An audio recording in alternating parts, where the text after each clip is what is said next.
আসসালামু আলাইকুম সবাইকে, কেমন আছো তোমরা সবাই? দেখা হয়ে গেল তোমাদের হিসাব বিজ্ঞানের বেসিক বিল্ডিং ক্লাস নাম্বার 3 তে। তো এই ক্লাসগুলোতে আমরা এই ক্লাসগুলোকে বেসিক বিল্ডিং কেন বলি, তার রিজনটা হচ্ছে যে এখন এই ট্রানজিশন পিরিয়ডটা এখন অনেকে আমাদের কলেজ সিলেক্ট হয়নি যে কে কোন কলেজে পড়বো। এই টাইমটাতে আমাদের এখনো যারা যারা এসএসসি তে অ্যাকাউন্টিং অলরেডি আমাদের ছিল তারা তো কিছুটা জানি। আর যাদের যাদের এসএসসি তে অ্যাকাউন্টিং ছিল না, অর্থাৎ সায়েন্স থেকে অথবা আর্টস থেকে আমরা এই বিজনেস স্টাডিজে আসতেছি, তাদের অ্যাকাউন্টিং এর একটা ছোট্ট ভিত করে দেওয়ার জন্য অথবা রিলেভেন্স দেখানোর জন্য আমাদের এই ক্লাসগুলো। কিন্তু আগে একটু বলে রাখি, যারা আজকে প্রথম ক্লাস করছি তাদের জন্য হয়তো এই ইউনিভার্সটা একটু নতুন লাগতে পারে। এই ইউনিভার্সটা নতুন লাগার রিজন কাদের জন্য হবে ভাইয়া? যারা আমরা সায়েন্স অথবা আর্টস থেকে এই কমার্সে অ্যাকাউন্টিং এর ক্লাসটা আজকে প্রথম করছি। তো চিন্তা করে দেখো, তুমি যেদিন প্রথম স্কুলে গেছিলা সেদিন যদি তোমাকে বলতো A B C D E F G H I J K L M N O Q R S T, অনেক কিছু এত কিছু বলতো যে আজকে এ থেকে জেড পর্যন্ত বলতে হবে, এইটা না শিখায়, লেটার না শিখায়, তোমাকে বলতে বলতো যে I eat rice, sentence make করতে বলতো, তাহলে কি তুমি পারতা? পারতা না। তো অ্যাকাউন্টিং এর ব্যাপারটা ঠিক সেরকমই। অ্যাকাউন্টিং যাদের কখনোই ছিল না তাদের জন্য এই ক্লাসগুলো একটু দুর্বোধ্য লাগতে পারে, একটু ডিফিকাল্ট লাগতে পারে। তো সেটারও সমাধান আমরা করব, একটু পরেই বলছি। তার আগে একটু শুনে নিই যে ভাইয়া ক্লাসে কি আমরা প্রপারলি কথা শুনতে পাচ্ছি? যারা যারা সালাম দিচ্ছ সবাইকে ওয়ালাইকুম আসসালাম ভাইয়া। ঠিক আছে ভাইয়া, আপুরা যারা যারা ক্লাস করছে আমরা ইয়েস, আমরা আই গেস প্রপারলি দেখতে পাচ্ছি, আই গেস আমরা প্রপারলি শুনতে পাচ্ছি। তো আমরা ক্লাসটা খুব সুন্দর করে আজকে আমরা সাজাইছি। 35টা টোটাল স্লাইড আছে, তার মধ্যে প্রথম স্লাইডটা তো আমরা দেখতেই পাচ্ছি, লাস্টে একটা ধন্যবাদ স্লাইড আছে। তো তাহলে আমাদের টোটাল স্লাইড থাকতেছে 33টা। 33টা স্লাইডের মধ্যে আমরা একটা সিকিউ সলভ করব, যেটা এইচএসসি পরীক্ষা অলরেডি আসছে, that means board question type. আর আমরা বোর্ডে আসা কিছু এমসিকিউ সলভ করব। বাট দেন এগেইন আরেকটা জিনিসও বলে রাখতে চাই, আজকে আমরা এইচএসসি তে যে রিওমের চ্যাপ্টারটা আছে এইটার এ টু জেড সলভ করব না। এটার এ থেকে স্টার্ট করে এবিসিডি ইএফ জি এই পর্যন্ত আমরা সলভ করব। আর একটা ক্লাস আছে সেখানে বাকিটুকু আমরা সলভ করব। আর এই চ্যাপ্টারটা আরো অনেক কিছু আছে, আরো অনেক কিছু পড়ানোর সুযোগ আছে এবং পড়াশোনার প্র্যাকটিস করার সুযোগ আছে। তো যেহেতু আমরা প্রপারলি দেখতে পাচ্ছি, শুনতে পাচ্ছি, ওকে আলহামদুলিল্লাহ, দেখতে পাচ্ছি শুনতে পাচ্ছি, তাহলে আমরা কয়েকটা কথা বলে তারপর ক্লাসটা স্টার্ট করব। সো যেখানে ছিলাম, সো অ্যাকাউন্টিং এর বেসিক বিল্ডিং যে পার্টটা হচ্ছে, যারা সায়েন্স থেকে আমরা আসছি অথবা আর্টস থেকে আমরা আসছি বিজনেস স্টাডিজে, তাদের অ্যাকাউন্টিং কম্পালসারি, মানে পড়তেই হবে। এবং অ্যাকাউন্টিং একটা সাবজেক্ট, যে সাবজেক্টে আমাদের সবচেয়ে বেশি ভয় লাগে, তার কারণ অনেক ক্যাটাগরির ম্যাথ এখানে আমাদের করতে হয়। কিন্তু ভাইয়া তোমাকে একটা জিনিস বলতেছে, অ্যাকাউন্টিং এমন একটা সাবজেক্ট যেটাকে একটু বুঝায় পড়াশোনা করলে 100তে 100 পাওয়া সম্ভব। ভাইয়া কোনো ব্লাফ দিচ্ছি না, দিস ইজ ট্রুথ। অ্যাকাউন্টিং যেহেতু পুরাটাই ম্যাথ, সো টিচার তোমার মানে লজিক টিচারের তোমার লেখা ভালো লাগে নাই, এই চিন্তা ভাবনা টিচার তোমার 1 মার্কও কাটতে পারবে না। তোমার খাতায় ম্যাথ হইছে, দ্যাট মিন্স সিকিউ এ যে 70 মার্ক থাকে, 70-এ 70 তুমি পাবা। আর overall that means accounting first class second class মিলে যদি তুমি 70 70 140 পাও, তোমাকে টিচার দিতে বাধ্য। সো অ্যাকাউন্টিং এ শুধু এ প্লাস নাও, মানে 100তে 100 ওর ওভারঅল 200তে 200 পাওয়া পসিবল। কিন্তু এই পসিবলের জার্নিটা একটু ডিফিকাল্ট। তার রিজনটা হচ্ছে যে তোমাকে যদি 100তে 100 পাইতে হয়, তাহলে যে কাজগুলো করতে হবে এখন থেকে, মানে এখন থেকে দ্যাট ডাজন্ট নেসেসারি ভাই আজকে থেকেই পড়া শুরু করবো, দিনে 40 ঘন্টা পড়বো, দিনে তো 24 ঘন্টা, 40 ঘন্টা আমি কেমনে পড়বো? না ভাই, কিচ্ছু করতে হবে না। 40 থেকে 0টা বাদ দাও, 4 ঘন্টা থাকে না, ওটারও 2 দিয়ে ভাগ দাও। 2 ঘন্টা থাকে না, তারটারও ওইটাকেও 2 দিয়ে ভাগ দাও। 1 ঘন্টা থাকে না, তুমি যদি ডেইলি, ডেইলি মানে এইচএসসি, তোমার ফুল এইচএসসি লাইফ যেটা আছে, ডেইলি 1 ঘন্টা করে সময় দাও অ্যাকাউন্টিং এ, 100তে 100 এন্ড ওভারঅল 200তে 200 তুমি পাবাই পাবা। ডেইলি 1 ঘন্টা। এখন ডেইলি 1 ঘন্টার মধ্যে আসলে কি কি করতে হবে, কিভাবে কি সাজাইতে হবে, সেটার পার্ট টু বলে আমরা পড়া স্টার্ট করে দিব, ঠিক আছে? সো অ্যাকাউন্টিং এর এই পার্টটা কেন নেসেসারি বলতেছি না, দেখো অ্যাকাউন্টিং যারা আমাদের এসএসসি তে ছিল তারাও অনেক ভয় পাই, আর যাদের আমাদের ছিল তারা তো আরো বেশি ভয় পায়। এই ভয়টাকে আমাদের দূর করতে হবে। প্রথম কথা, অ্যাকাউন্টিং এ এ প্লাস পাওয়ার টার্গেট আমাদের না, অ্যাকাউন্টিং এ 100তে 100 পাওয়ার টার্গেট আমাদের, ওভারঅল 200তে 200 পাওয়ার টার্গেট আমাদের। এখন এই টার্গেটটা অ্যাচিভ করার জন্য প্রথম ভুল আমরা যেটাকে ভাঙবো যে ভাই দিনে 7-8 ঘন্টা পড়তে হবে না, হবে না মানে হবে না। This is first thing first. আমরা মানে কম করে ভালো রেজাল্ট করবো ব্যাপারটা এরকম না, বাট ব্যাপারটা আসলে এটাই যে আমরা কম পড়বো বাট যতটুকু পড়বো মনোযোগ দিয়ে পড়বো, ভালো মতো প্র্যাকটিস করব, তাহলে 100-তে 100 হবো। আমাদের টার্গেট একটাই, 100-তে 100 পাওয়া, ঠিক আছে? এখন অ্যাকাউন্টিং এ 100-তে 100 পাওয়ার গেম প্ল্যান বা স্ট্র্যাটেজি কি ভাই তোমাকে বলি। অ্যাকাউন্টিং যারা একদম নতুন, আজকে অ্যাকাউন্টিং এর নামও শুনতেছো, অথবা যারা সায়েন্স অথবা আর্টস থেকে আসছো, তাদের জন্য বলি অ্যাকাউন্টিং এর সব ইচ এন্ড এভরি ম্যাথ, প্রত্যেকটা ম্যাথের ব্যাকবোন যেটাকে আমরা বলি, মেরুদণ্ড যেটাকে আমরা বলি, অ্যাকাউন্টিং এর ব্যাকবোন হচ্ছে জাবেদা। ওয়ার্ডটাকে শুনলে খুবই হাস্যকর একটা টার্ম মনে হইতে পারে তোমাদের, বাট ট্রাস্ট মি ভাইয়া, অ্যাকাউন্টিং এর সবচেয়ে বেসিক মানে ব্যাকবোন বা মেরুদণ্ড হচ্ছে জাবেদা। এই জাবেদা জিনিসটা শুনতে অনেক ফানি লাগে, বাট তোমার ওভারঅল এইচএসসি অ্যাকাউন্টিং এ 200 মার্কের মধ্যে মিনিমাম 40 মার্ক কভার করে এই জাবেদা। তুমি যদি জাবেদা জিনিসটা অন এন্ড অনলি ভালো মতো বুঝো, জাস্ট জাবেদা জিনিসটা অন এন্ড অনলি ভালো মতো পারো, তুমি এইচএসসি অ্যাকাউন্টিং এ 40 মার্ক কভার করে এই পার্টিকুলার জাবেদা সেগমেন্টটা। বিশ্বাস না হইলে তুমি জাস্ট দেখে নিও। এন্ড জাবেদা ইট নট অ্যাবাউট একটা সিঙ্গেল চ্যাপ্টার, এই জাবেদা চ্যাপ্টারের ইম্প্যাক্টটা অ্যাকাউন্টিং এর ইচ এন্ড এভরি চ্যাপ্টারে আছে। মানে accounting first paper second paper দুইটা পেপার মিলে টোটাল 10-20টা অধ্যায়, 20টা অধ্যায়, প্রতিটা অধ্যায়ের মধ্যে জাবেদার ইম্প্যাক্ট আছে, প্রতিটা অধ্যায়ের মধ্যে জাবেদার ইম্প্যাক্ট আছে। আমি এই জন্য একবার ক্রস চেক করলাম পুরো মাথায় যে হ্যাঁ আমি কি ভুল বললাম নাকি, না ভাই ভুল বলিনি। 20টা চ্যাপ্টারের প্রতিটা চ্যাপ্টারে জাবেদার ইম্প্যাক্ট আছে। যাদের কাছে মনে হয় ভাই আপনি মিথ্যা কথা বলতেছেন, তারা হয়তো কোনো সিনিয়রকে জিজ্ঞাসা করে যে ভাই মিথ্যা কথা বলতেছি কিনা। জাবেদার ইম্প্যাক্ট অ্যাকাউন্টিং এর ইচ এন্ড এভরি চ্যাপ্টারের উপর আছে। তুমি জাবেদা পারো না, দ্যাট মিন্স তোমাকে অ্যাকাউন্টিং মুখস্থ করে এক্সাম দিতে হবে। তুমি জাবেদা পারো, তুমি অ্যাকাউন্টিং বুঝে বুঝে ভালো মার্ক তুলতে পারবা। This is the game. মানে জাবেদা আছে অ্যাকাউন্টিং আছে, জাবেদা পারি না অ্যাকাউন্টিং পারি না, দ্যাটস ইট। এখানে অন্য কোনো লজিক নাই, অন্য কোনো ফ্রেমওয়ার্ক নেই, জাবেদা পারতে হবে। এবং এই জিনিসটা যারা সায়েন্স থেকে অথবা আর্টস থেকে আসছি আমরা অ্যাকাউন্টিং মানে বিজনেস স্টাডিজে, তাদের জন্য আরো ম্যান্ডেটরি, বিকজ তারা জাবেদা ওয়ার্ডটা আজকে ফার্স্ট শুনলাম। তোমার শুনে আমি জানি তোমার কি ভাসতেছে, মানে জাবেদা শুনলে মনে হয় একজনের নাম, বাট এটা একজনের নাম না, এটা হচ্ছে অ্যাকাউন্টিং এর ব্যাকবোন। তোমাকে ফার্স্ট অফ অল জাবেদা পারতে হবে, বুঝতে হবে, শিখতে হবে, এবং ক্ষেত্র বিশেষে কিছু জিনিস মুখস্থ করতে হবে। Yes I am saying accounting এ একটা জিনিস ফার্স্টে মানে একটা তো হচ্ছে আমরা বুঝে মুখস্থ করি, ঠিক আছে, এটা মুখস্থ করে বুঝবো, মানে এটা রিজন আছে। তার কারণ তোমার যদি মন মানে এটা তুমি না হলে পারবা না।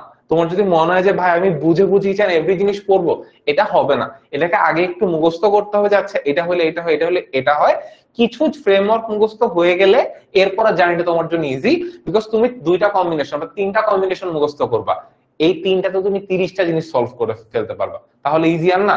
তোমার এখন যদি 30টা জিনিস মুখস্থ করতে হয়, রাদা তোমার আমি 3টা জিনিস মুখস্থ করতে বলতেছি, তোমার জন্য কোনটা সহজ? 3টা জিনিস মুখস্থ করা সহজ। সো আমরা এই পুরো অ্যাকাউন্টিং এর মধ্যে আমরা কখনোই মুখস্থ বিদ্যাকে সাপোর্ট করি না, বিকজ এটা ইটসেলফ একটা ম্যাথমেটিক্যাল সাবজেক্ট। মুখস্থ করে জীবনে ভালো কিছু করতে পারবো না, কিন্তু কিছু বেসিক জিনিস আমাদেরকে মুখস্থ করতে হবে, বিকজ এটা ছাড়া কোনো ওয়ে নেই। বাট আমরা চেষ্টা করবো লিস্ট অ্যামাউন্ট অফ জিনিস মুখস্থ করে মানে লার্জার অ্যামাউন্ট অফ জিনিস সলভ করতে, ঠিক আছে? This is the first thing first. এবার আমরা আসি অ্যাকাউন্টিং এ বললাম জাবেদা এই পার্টিকুলার জিনিসটা 40 মার্কস কভার করে ফার্স্ট পেপার সেকেন্ড পেপার মিলে। এরপরে আরেকটা জিনিস অ্যাকাউন্টিং এ আর্থিক বিবরণী, এটা ফার্স্ট পেপারে 20 মার্ক, সেকেন্ড পেপারে 20 মার্ক, টোটাল 80 মার্কের জিনিস তোমার আমি অলরেডি বলে দিলাম, ঠিক আছে? এখন এরপরে এরকম প্রত্যেকটা মানে চ্যাপ্টার আছে, ছোট বড় অনেকগুলো চ্যাপ্টার, যেখানে প্রত্যেকটা চ্যাপ্টার থেকে each and every 10 mark 20 mark 10 mark 15 mark এভাবে করে আসতে থাকে, ঠিক আছে? সো এভাবে তোমাকে আমি অ্যাকাউন্টিং ওভারঅল একটা স্ন্যাপশট দিলাম, আচ্ছা অ্যাকাউন্টিং জিনিসটা এরকম, এবং এটাও বুঝাইলাম যে অ্যাকাউন্টিং এ এ প্লাস না 100-তে 100 পাওয়ার জন্য আজকে থেকে কতটুকু পড়তে হবে। এখন তুমি যদি বলো যে না ভাই আমি আজকে থেকে পড়বো না, আপনি তো 1 ঘন্টা করে বলছেন, 1 ঘন্টা করে হইলে সপ্তাহে হয় ভাই কয় ঘন্টা? সপ্তাহে হচ্ছে 7 দিন, তাহলে 7 দিনে 7 ঘন্টা হয়। আমি একদিন বসে 7 ঘন্টা পড়বো, ওকে পড়ো, তুমি যদি পড়তে পারো আমার কোনো সমস্যা নেই। তুমি সপ্তাহে একদিন অ্যাকাউন্টিং পড়বা, ওই একদিন 7 ঘন্টা অ্যাকাউন্টিং পড়বো, ওকে আমার কোনো প্যারা নেই। আবার তুমি যদি বলো যে না ভাই আমি সপ্তাহে 2 দিন পড়বো, সারাদিন 3.5 ঘন্টা করে পড়বো, ওকে ডান, তাতেও আমার কোনো প্যারা নেই, ঠিক আছে। But accounting A consistency matter করে।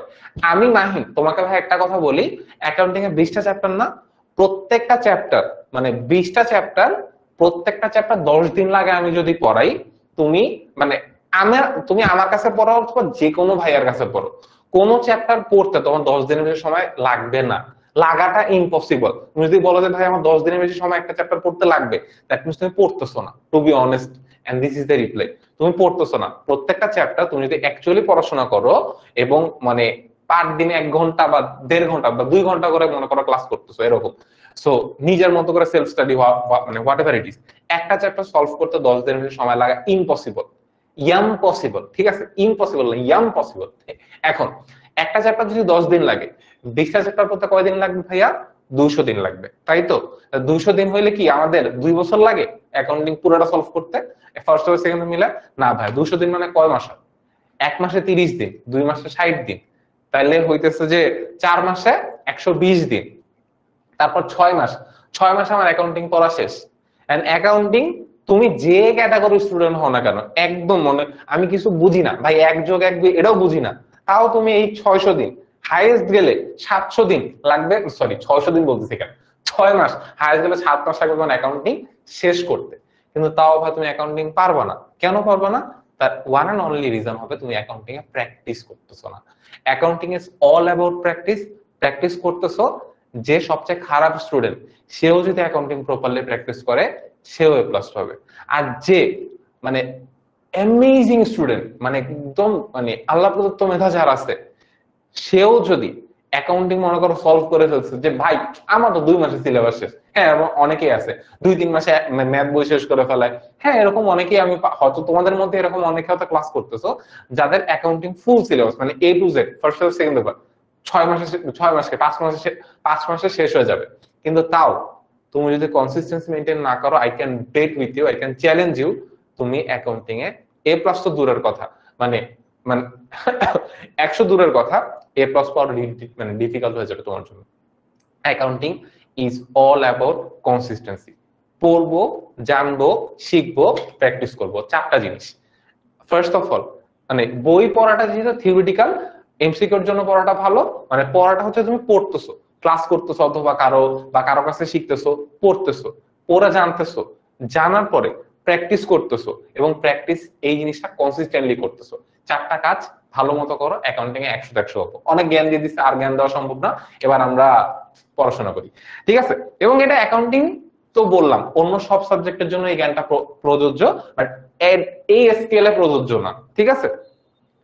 কারণ তুমি অ্যাকাউন্টিং মানে আমার নিজের লাইফে ব্যক্তিগত অভিজ্ঞতা, আমি মানে অ্যাকাউন্টিং এর সিলেবাস অনেক আগেই শেষ করছি, কিন্তু পরীক্ষায় যে মানে এক ধরনের খারাপ করেই শিখছি সামটাইমস, যে আমি মনে হচ্ছে যে আমি তো পারি, আমি তো অনেক, আমি তো জাহাজ উড়োজাহাজ একদম প্লেন হয়ে গেছি, রকেট হয়ে গেছি, আমার পরীক্ষার আগে পড়া লাগবে না। পরীক্ষার দিন কোয়েশ্চেন যখন দেখছি ভাই, আমার তো মনে নেই ওই ছকে জানি কয়টা ঘর থাকে, 7টা না 6টা, ওইখানে শর্ত থাকে নাকি চালান নাম্বার থাকে, খতিয়ান পৃষ্ঠা দিব নাকি জাবেদা পৃষ্ঠা দিব, দিস ইজ দ্য গেম। মানে এই জায়গাটাই প্রবলেম, যে তোমার পরীক্ষার হলে যে ছকই মনে আসবে না যে ভাই আমি কোন ছকের মধ্যে কি করব, যদি তুমি প্র্যাকটিস না করো। বা প্র্যাকটিস করলে ভাই তুমি যেখান থেকে পড়ো, মাইন্ড ম্যাথ থেকে পড়ো, সাইড ম্যাথ থেকে পড়ো, অথবা অন্য যে কোনো কারোর থেকে পড়ো, বাট প্র্যাকটিস করো, অনেক ভালো হবে। এবার আমি পড়াশোনা শুরু করি।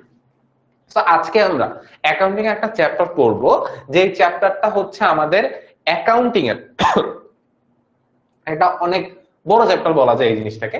সো এই চ্যাপ্টারটার মধ্যে আমরা আসলে কি বুঝবো, আমরা যখন এসএসসি তে পড়ি তখন আমাদের এটা হচ্ছে অধ্যায় 9 আছে, আমি যদি ভুল না হই, ঠিক আছে? ভুল হলে ঠিক করে দেওয়া, বাট আমি ভুল হইনি আই বিলিভ। আর আমাদের এইচএসসি অ্যাকাউন্টিং ফার্স্ট পেপারের 4 নাম্বার অধ্যায় হচ্ছে রেওয়ামেট।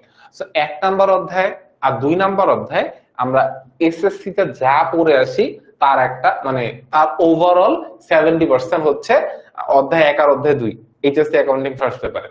তারপরে 3 নাম্বার অধ্যায় হচ্ছে ব্যাংক সমন্বয়, যেটা হচ্ছে একদম নতুন অধ্যায়। 4 নাম্বার অধ্যায় হচ্ছে রেওয়ামেট, ঠিক আছে? এই 4 নাম্বার অধ্যায়টা আজকে আমরা দেখবো, বিকজ এই চ্যাপ্টারের সাথে এসএসসি এর একটা ভালো কানেকশন আছে। সো আমরা দেখবো এইচএসসি তে এই চ্যাপ্টারটা আসলে কতটুকু চেঞ্জ হয়েছে, বা আদৌ কোনো চেঞ্জ হয়েছে কিনা।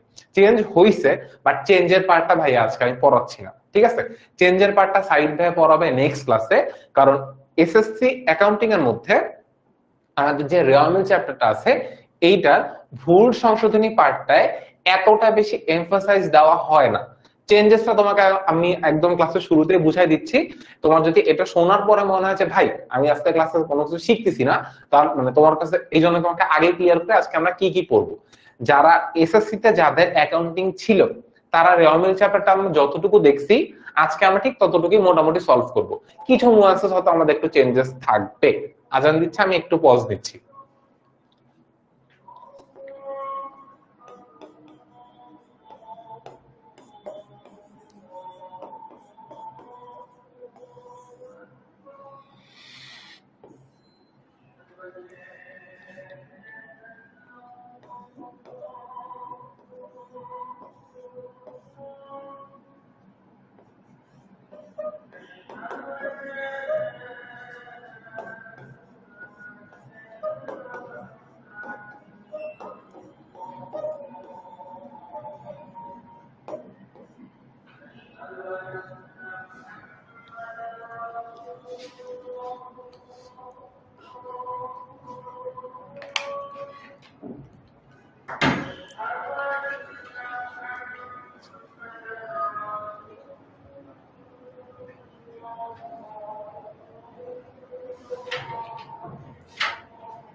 ওকে, আমাদের আজান শেষ, এবার আমরা আবার পড়াশোনা স্টার্ট করি। সো যেখানে ছিলাম সেই ব্যাপারটা হচ্ছে যে এসএসসি তে অ্যাকাউন্টিং এর রেওয়ামিল চ্যাপ্টারটা যা ছিল দ্যাট মিন্স হচ্ছে রেওয়ামিলের মধ্যে ওই কোন পাশে কি বসে, কোথায় কি করতে হবে না করতে হবে, এই পার্টিকুলার পার্টটা, তাই না?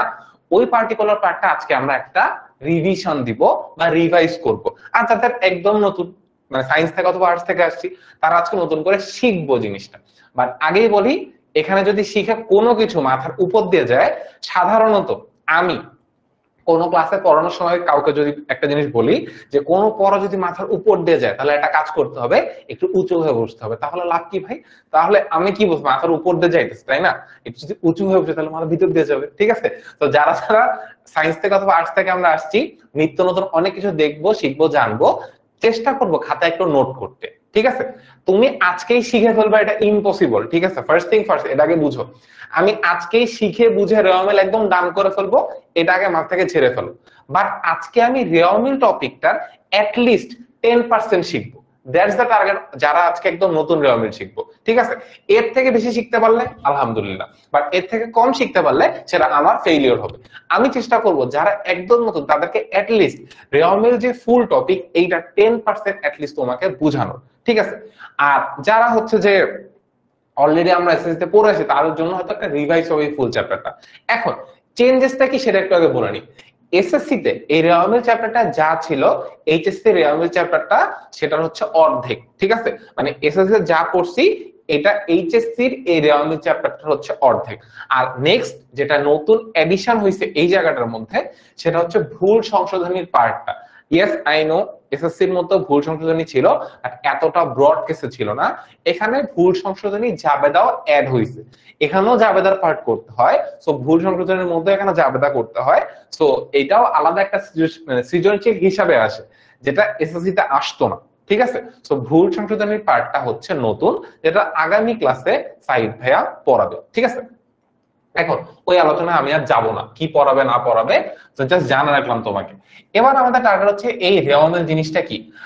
আর একটা জিনিস ক্লাসের শুরুর দিকে বলছিলাম বাট এখন পর্যন্ত বলা হয়নি, সেইটা হচ্ছে যে আমরা তো বেসিক ক্লাস নিলাম, বাট কয়েকদিন আগে আমি গ্রুপে বলছিলাম এইচএসসি 27টা স্টুডেন্ট যে গ্রুপটা আমাদের আছে, সেই গ্রুপটার মধ্যে বলেছি যেটা হচ্ছে যে আমরা অ্যাকাউন্টিং এর মধ্যে অ্যাকাউন্টিং 0 to 1 একটা বেসিক সিরিজ স্টার্ট করব। 0 to 1 সিরিজটা হচ্ছে যারা একদম নতুন অ্যাকাউন্টিং এর এও জানে না তাদের জন্য। এইখানে আমরা অ্যাকাউন্টিং এর যে টার্ম গুলা একদম মানে বেসিক টার্ম, যে আচ্ছা সম্পদ বলতে সম্পদ জিনিসটা কি, সম্পদ একজন মানুষের নামও হইতে পারে, সম্পদ যে একটা মানুষের নাম না, আমাদের বাসায় যে টিভি ফ্রিজ এসিএস এগুলোকে যে সম্পদ বলে কেন বলে সেই জিনিসগুলো জানবো। তারপর অ্যাকাউন্টিং এর অনেক মানে বড় কনসেপ্ট, দায় অনেক বড় কনসেপ্ট, মালিকান সত্য এটা কি, কোত্থেকে আসলো, কেন আসলো, ব্যবসা কি, মালিক কি, ব্যবসা থেকে মালিক কেন আলাদা, এরকম একদম 0 বেসিক যে জিনিসগুলো আছে এইটা নিয়ে আমি আর সাইড ভাই হচ্ছে গ্রুপে ফ্রিতে একটা সিরিজ রান করব, যাতে করে যাদের আমাদের অ্যাকাউন্টিং এর বেসিক একদম 0 তারা যেন 0 থেকে 1 এ উঠতে পারি, ঠিক আছে। ওইদিন লোকা পাইছিল আঙ্কেলের সাথে চ্যাট জিপিটি থেকে বসে চা খাইছি আমরা, বাট আমরা চা খেয়ে একটা প্ল্যান করছি যে না ভাই 0 to 1 বেসিক সিরিজটা আমরা এনশিওর করবো যাতে কোনো স্টুডেন্টই অ্যাকাউন্টিং এ যে সাফারিংটা করে এই সাফারিং এ কখনোই ফেস না করে। ওকে, এবার আমরা রেওয়ামেল চ্যাপ্টারটা পড়ি। সো রেওয়ামেল চ্যাপ্টারটার মধ্যে আজকে আমরা কি কি শিখবো। প্রথমে রেওয়ামেলের ধারণা ও বৈশিষ্ট্য, রেওয়ামেল কিভাবে প্রস্তুত করে, রেওয়ামেল প্রস্তুতের আগে কোন জিনিসগুলো আমাদের কনসিডার করতে হবে, আর রেওয়ামেলে যে দফাগুলো কখনো অন্তর্ভুক্ত হবে না, ঠিক আছে। এবার আমরা একদম প্রথম থেকে আসি। রেওয়ামেল যেটার ইংলিশ নামটা হচ্ছে ট্রায়াল ব্যালেন্স, একটা নির্দিষ্ট সময় শেষে প্রতিষ্ঠানের আর্থিক ফলাফল, আর্থিক অবস্থা নির্ণয়ের জন্য আর্থিক বিবরণী প্রস্তুতের পূর্বে খতিয়ানের হিসাব সমূহ গাণিতিক শুদ্ধতা যাচাইয়ের প্রয়োজন হয়। কোন মানে কারণ কোন হিসাবে ভুল হলে আর্থিক বিবরণী সমূহ ভুল হবে, আর্থিক বিবরণী প্রণয়নের পূর্বে খতিয়ানের হিসাব সমূহ গাণিতিক শুদ্ধতা, অনেক কিছু, কিছুই বুঝো নেই, না বোঝাটা খুবই স্বাভাবিক। প্রথম কথা আগেই বলি, দুই ক্যাটাগরি স্টুডেন্ট আমরা প্রথম থেকে বলতেছি, সায়েন্স অথবা আর্টস থেকে যারা আমরা এখানে আসছি তাদের জন্য এই ফুল লাইনের মধ্যে কতগুলো ওয়ার্ড নতুন সেটা একটু তোমাকে বলি। প্রথম কথা, নির্দিষ্ট সময় এই ওয়ার্ডটা হয়তো আগে শুনছো, কিন্তু আর্থিক ফলাফল কি জিনিস, আর্থিক অবস্থা কি জিনিস, নতুন জিনিস। তারপরে আর্থিক বিবরণী খায় না মাথায় দেয়, এটা মাথায় দেয় না, এটাকে মাথা ব্যথার কারণ, যেটাকে আসলে প্যারাসিটামল খাইলেও সলভ করা সম্ভব হয় না।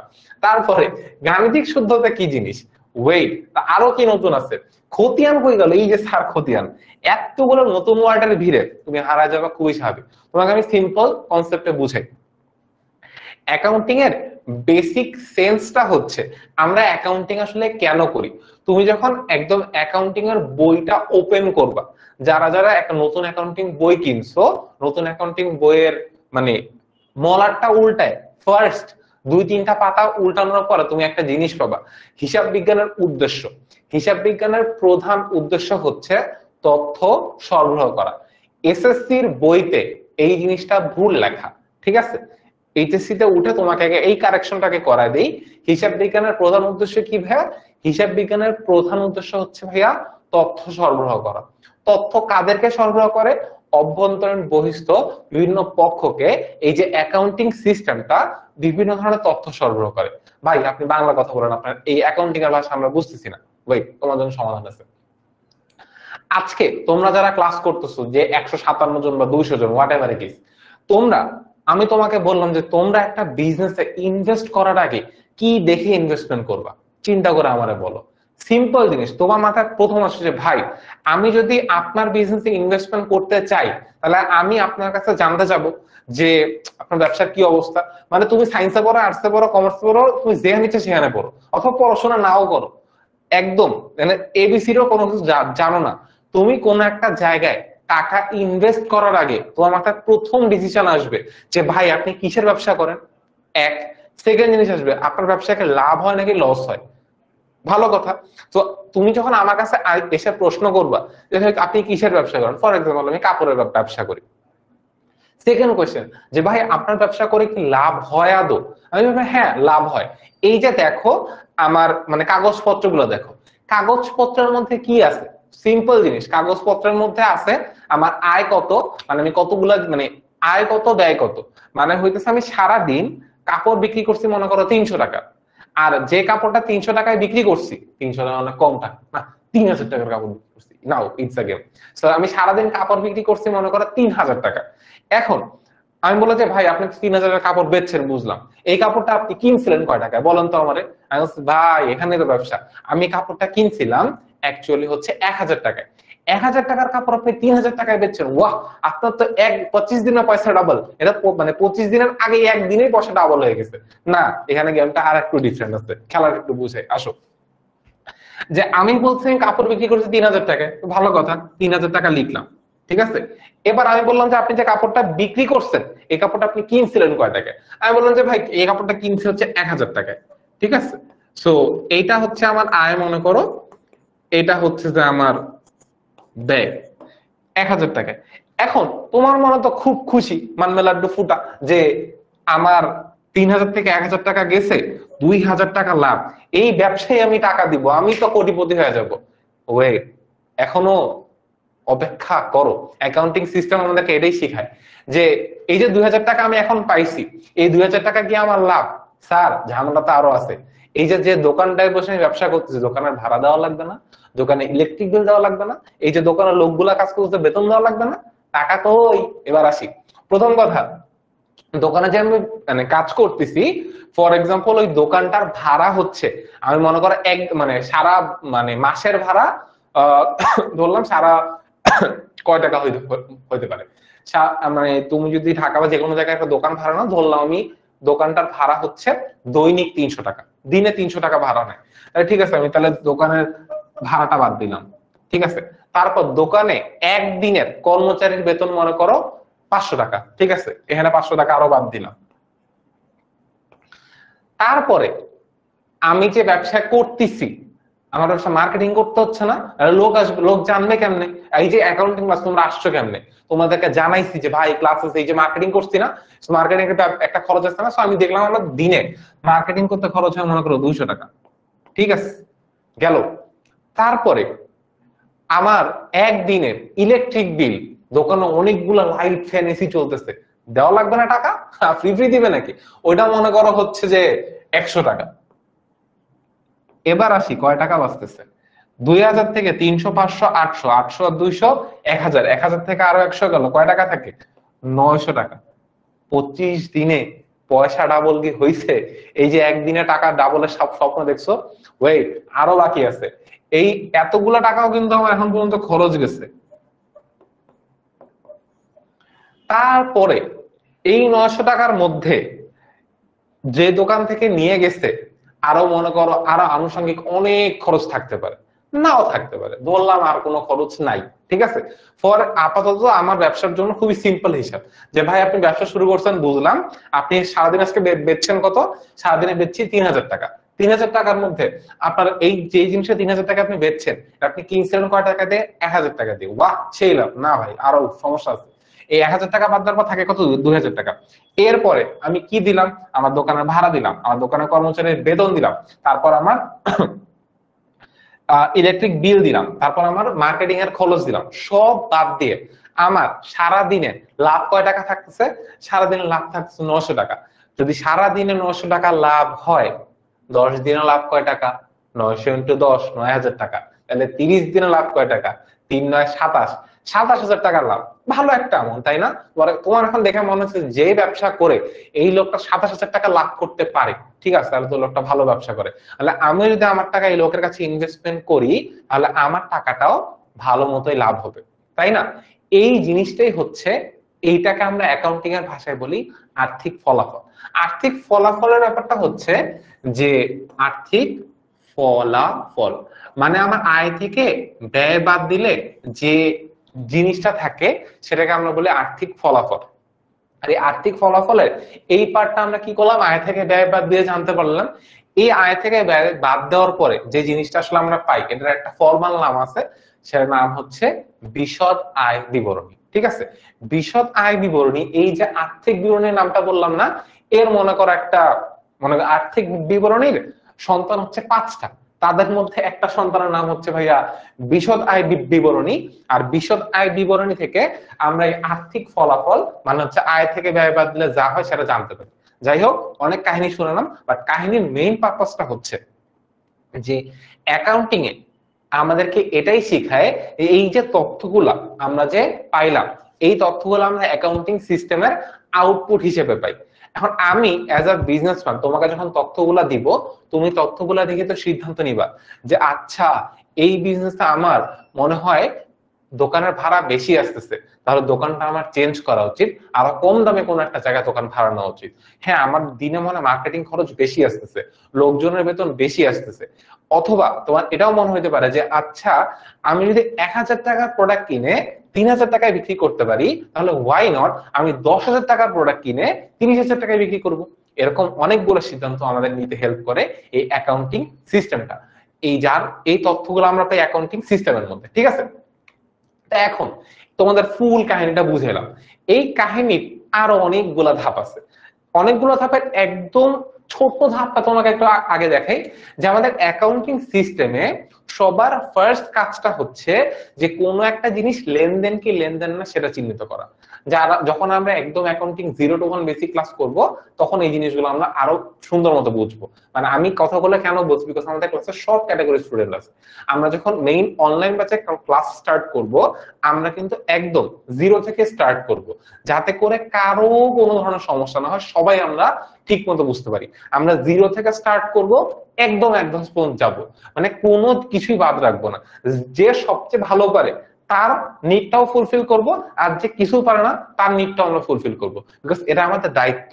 যখন আমরা যখন কোনো স্টুডেন্টকে পড়াবো, তাকে একটা ফুল সার্কেলের মধ্যে দিয়ে পড়াবো, যাতে যে সব পারে সেও নতুন কিছু শিখে, আর যে কিছু পারে না সেও যেন সব শিখতে পারে। ঠিক আছে, ওকে। এখন অ্যাকাউন্টিং সিস্টেমটা স্টার্ট হয় লেনদেন দিয়ে। মানে লেনদেন জিনিসটা কি, যে কোনো একটা জিনিস যখন আমার টাকার অবস্থা পরিবর্তন করে, মানে সরি আমি একটা ভুল বললাম, অ্যাকাউন্টিং সিস্টেমটা শুরু হয় ঘটনা থেকে। ঘটনা মানে কি, আমার জীবনে যা ঘটে তাই ঘটনা। তুমি এখন ক্লাস দেখতে মুগ্ধ হয়ে বিছানা থেকে পড়ে গেছো, এটা একটা ঘটনা। তো অথবা টেবিল থেকে চেয়ার থেকে পড়ে গেছো, এটা একটা ঘটনা। জীবনে যা ঘটে তাই ঘটনা। এখন একটা ঘটনা যখন আর্থিক অবস্থা পরিবর্তন করে, তুমি বিছানা থেকে পড়ে গেছো, তো তোমার বিছানার উপর মানে 20 টাকার একটা নোট ছিল, আমার ছোট ভাই তুমি যখন নিচে পড়ে গিয়ে ব্যথা পাইছো, ও ব্যথা পাইছি এরকম করতেছো, তোমার ছোট ভাই 20 টাকাটা নিয়ে পকেটে, ও তো হ্যাপি হ্যাপি হ্যাপি হ্যাপি, ও গান গান গাইতেছে মনে মনে।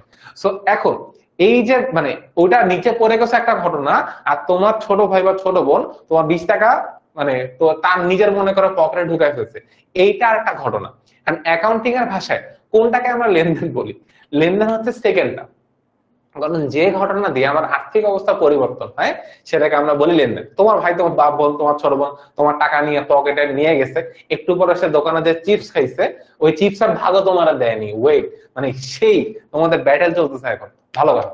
সো এখন মানে আমরা অ্যাকাউন্টিং এর ঘটনাকে লেনদেন কখন বলি, কারণ একটা ঘটনা আর্থিক অবস্থা পরিবর্তন করে, তখন সেটাকে আমরা ঘটনা বলি, সরি সেটাকে আমরা লেনদেন বলি। এখন লেনদেন তো হয়ে গেল, এখন এই লেনদেনটার কি হয় ভাইয়া? জাবেদা হয়। জাবেদার মধ্যে আমরা বেসিক্যালি কি পাই? জাবেদা আসলে জিনিসটা কি?